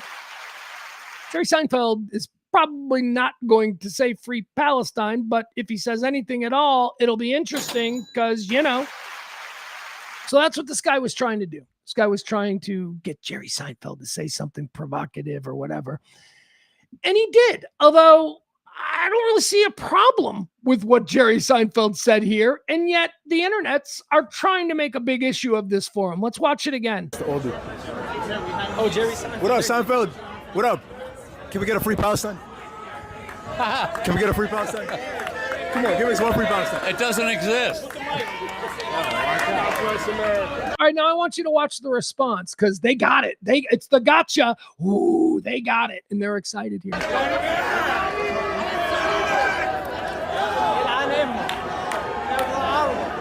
got all that? You got all that? You got all that? There we go. There we go. What the fuck is wrong with that dude, bro? Oh my God, that was a fucking insane clip. Oh my God, that was an insane clip. Holy fuck, that was. They said it doesn't exist. Seinfeld. Oh my. Guy doesn't know. What's his name again? Like this? What the fuck, man? It's Jerry Seinfeld. What's his name again? Insane clip. Yo, let's lock in, bro. Let's lock. We gotta get everything. What's your chat? Your man's chat. Look at how excited he is about the clicks and about the forwards and all the clout he's gonna get for this. Oh my God, he is hard as a fucking rock. You're mod. Oh, insane clip. Yo, let's lock in, bro. Let's lock. We gotta get everything. What's your chat? Your man's chat. You're mod. Who? You're mod. Oh, hate them? Hate them. Yo, Yeah. hate them. Better clip that shit right now. Yeah. It was Jerry Seinfeld and Larry David. Yep, I should have asked Larry David. I should have asked his ass too. Why would you say that? Yo, leave me alone, Modric. This entire class of people that we now have, they're human parasites. And it's funny because they came after we had a very sort of unified pushback against the paparazzi kind of way of life. After Diana died, paparazzi and people who did this kind of thing in this country for a number of years were seen as the absolute worst. And they're still around and they still do their jobs and TMZ is still there. But it seems that now we have a second wave, like a civilian clout farmer wave of these paparazzi. And these ones are even more amateurish and they're even more dangerous because they don't answer to anybody. Even the most provocative paparazzi back in the day, unless I guess they were an independent photographer, but most of them answered to somebody, an editor at the magazine they worked for or the newspaper they worked for. These people don't answer to anybody. So they can just be as caustic and as vulgar as they want in their attempt to get a reaction out of a celebrity that'll go viral. Now, let's talk about this. We'll listen to it one more time, okay? Because they certainly seem to think that they have something that is going to be valuable to them. They got a response out of Jerry. They got the gotcha. Oh, Jerry Seinfeld. What up, Seinfeld? What up? Can we get a free Palestine? All right, first of all, Jerry's like, I see what you're doing. Okay, you want me? Sure. Like, Jerry knows. Jerry's like, free Palestine. I see where you're going with this. Can we get a free Palestine? Can we get a free Palestine?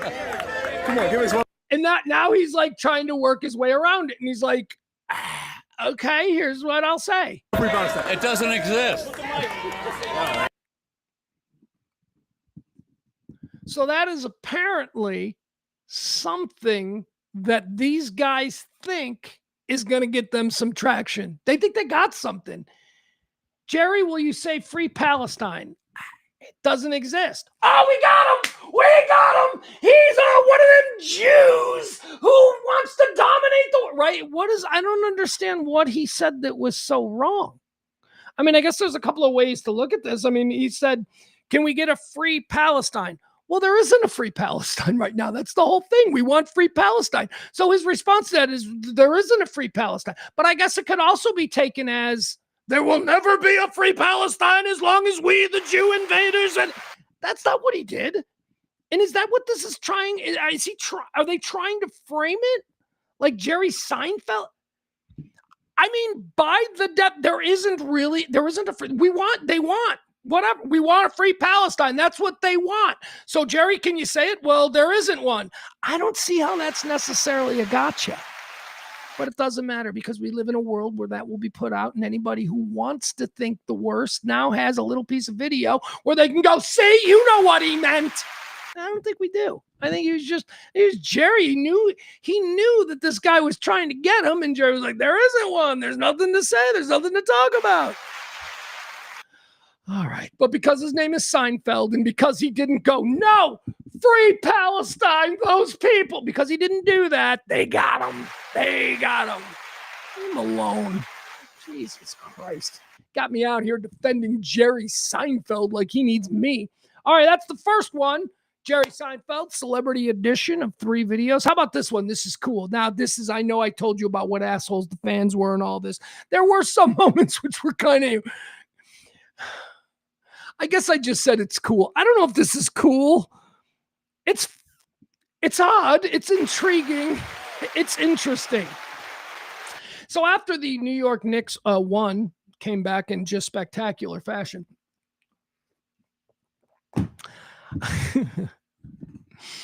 Everybody ran into the streets and started acting like idiots, including somebody who you wouldn't think would be there. Is this it? Yeah, this is it. Okay. All right, here it comes. This is great. Let me get pulled up. And there's a lot of weird happening here. Okay.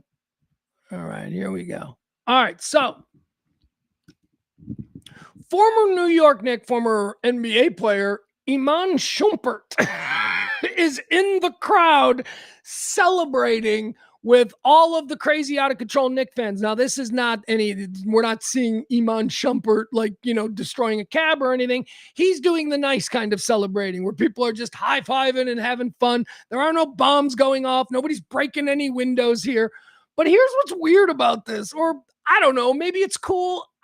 This is a member. He could be inside. Like, he's Iman Shumpert. He knows somebody. He can be like, hey, where's the party at? What club we all go into after, or whatever. He could be doing that.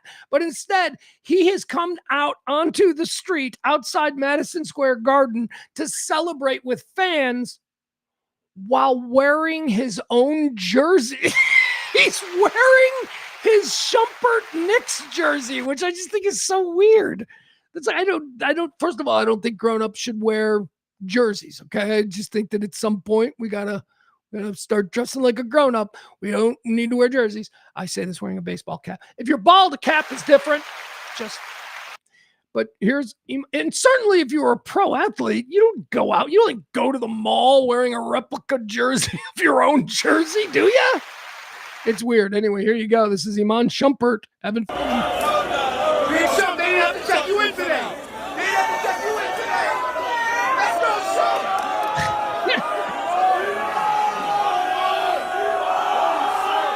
It's like most people don't recognize him. He's just a guy, but other people are recognizing him, and they're like, what?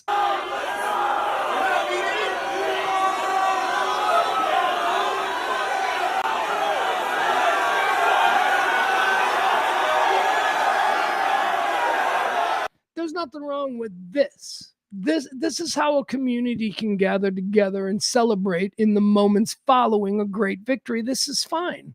This is nice. It's the other shit that we have a problem with. All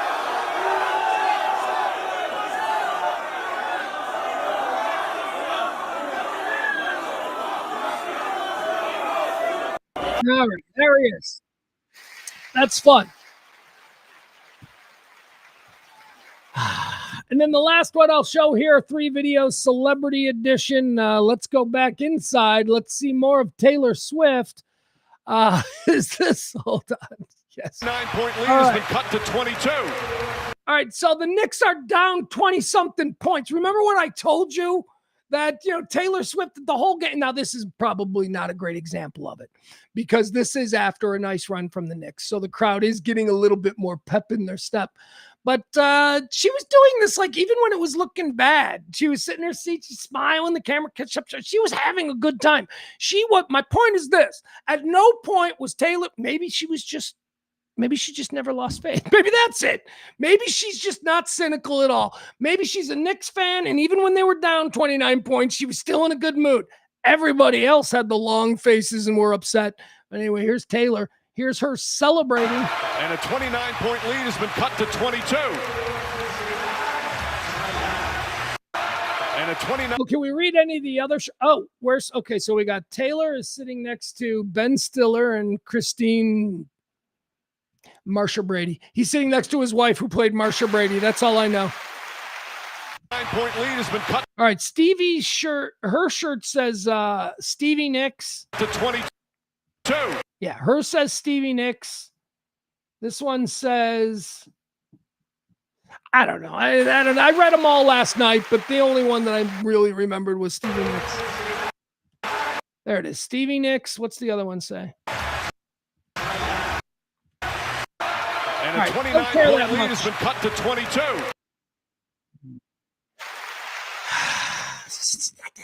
Is she like that all the time? Like, you know, is Travis Kelce putting up with that energy when he's just trying to watch TV on a Wednesday at 8:30? Like, is that, because that would get, I don't care how hot she is, and she's hot. You're gay. If you're one of these MAGA dudes who are like, she's a dude, you just want her to be a dude. She is, I ain't hearing it. She is a beautiful woman. Now, she may not be the most beautiful woman. She's a beautiful woman. And any of you people who deny that, you're gay, okay? You are not someone who is attracted to the female form. If you are out here in these streets running your mouth about how Taylor Swift looks like she's got a dick, okay, I'll go in and check it out for you. Morons. I don't know why people hate her. I mean, I know why I have a little bit of a, and that's because of that energy. It seems to be. But I don't hate her because of it. That's just the kind of thing where you're like, oh God, this is going to be another one of these. No, she's on one of her things. You know, that's all. I have a lot of people in my life who have energy who is just exhausting. But I don't hate them, so I don't hate Taylor Swift. I'm not even really familiar with her music. Right? I know that Shake It Off song. That's it. I'm not kidding you. That is the only Taylor Swift song that I could name. And I know that she's got like 40 of them. And now that's not the only Taylor Swift song I know. I bet I know all 40 of them. I bet if you played me 3 seconds of each one, I'd go, oh, yeah, I've heard that. Oh, yeah, I've heard that. I don't know what they're called though, because I'm not a Taylor Swift fan. I bet she has a song called 1989. I don't know. I wouldn't wager the kids' college fund on it, but that would be my next guess. Shake It Off. That's all. And I'm not even sure that that's what that song's called. I don't know. That's just Shake It Off. That's it. That's all I know is that. And I assume that's what it's called. All right, Taylor Swift. That's going to do it for our celebrity threesome. Let's wrap today's show up with a little thing we like to call Can't Beat Fun at the Old Ballpark. Or if you are, if you're willing, CBFA TOBP.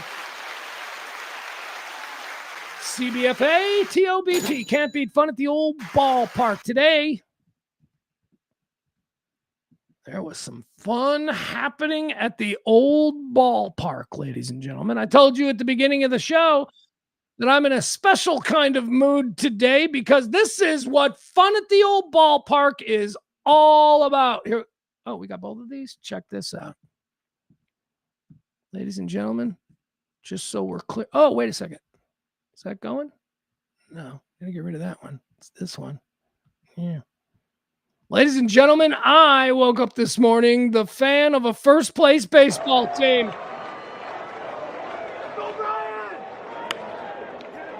Flair in a right. My drop. He gets there. Ball game. White Sox with a 2-1 win over the Braves. They will win this series. And with a Cleveland loss, the White Sox are in first place in the AL Central for the first time since the final day. Now let me tell you, some exciting series, another tough and tight one, and the Sox hold on, win a close ball game. Let me just show you fun at the old ballpark. Okay, these guys. Well, actually, it's crazy. I was gonna say these guys are all millionaires. These guys are not all millionaires. These guys are all still on like minor league deals or whatever. Andrew Benintendi, who is like, you know, a guy now like 10th on our team and people that we're interested in. Andrew Benintendi is the highest paid player on this team. And like I said, he's like the 10th best hitter on this team at this point. Look at this. Just let me show you. This is what playing and being a part of a team that is supposed to suck, that is just for some inexplicable reason coming together. Everybody is vibing. Look at Chase Mydroth. This is just an out that ended a random game on a Wednesday night. This isn't even a division game. This isn't a postseason game. This is a game against the Atlanta Braves. We're supposed to lose this game, sure, so maybe that's a reason to be excited. But look at the energy that this kid, the third out, this is crazy. This is a random Wednesday game that means nothing. But this is the energy and the grind and the vibe that this team is putting out that's got all of us going nuts for it. My drop, it gets there. Ball game. White Sox with a 2-1 win over. I mean, it's like ecstatic for a Wednesday win. It was a flare. He caught it. He's done it a million times. It means something. The point is that this team is bought into each other. This team knows that this series against the Braves was going to be a litmus test. And most people, you listen to sports radio or whatever fandom Sox podcast, they're all like, well, if we can get one win out of this, that's fine. Nobody expected us to win the series. We just wanted to see if we could hang with the Braves. And guess what? We won the first 2 games. We won the series. A random Wednesday night, you say, well, this means something to this team. And I couldn't be happier to be a fan of. For the Braves, they will win this series. And with a Cleveland loss, the White Sox are in first place in the AL Central for the first time since the final day. This has been some exciting series, another tough and tight one, and the Sox win a close ball game at home. All right, there you have it. Can't beat fun at the old ballpark. Thank you for indulging me. We'll go back to just doing general ballpark fun. Maybe even feature some Rangers fun. Are the Rangers fun this year? I gotta be honest. Not even sure how the Rangers are doing. I know they're middling, right? The Rangers are kind of middling. I've been just hyper focused on, my little team of Wonder Boys. I can't stop. We lifelong White Sox fans. We are having serious discussions about, is this our favorite team of all time? And that includes the 2005 World Series team, which wasn't supposed to win the World Series, but they did. That team doesn't have the same kind of characters that this team. That team didn't have Mooney. Mooney's hysterical. That team didn't have the magic wand. And, anyway, that team didn't have the kid, the 5-tool future superstar who plays his first game in Major League Baseball and wins it against the best team in baseball, against the best closer in baseball with a 10th inning walk-off home run. That team didn't have that stuff, and they won the World Series. This team is fun. Thank you for indulging me, guys. We're going to wrap it up. I want to say thank you one more time to our Pledge Week heroes because we'll be adding names to it with any luck. We'll be adding names to it tomorrow. Tracy, Peter, Barney, Mama B, and April. They have donated to this show. They have helped with this month's bills to ensure that we can continue to do this kind of talk radio. It doesn't give a shit about how you voted. It's not Republican. It's not Democrat. We're right here in the middle, just looking at the world and commenting like normal working class Americans every day around about noon since 2021. Thank you so much. One more time, here you go. If you want to drop a little something. If not, we're cool, baby. We're cool. I'll see you back here tomorrow at noon, okay? Everybody have yourself a great evening. Try and stay dry. We've got some storms coming through here. But remember, above all else, what do we say around these parts? Stay neighborly.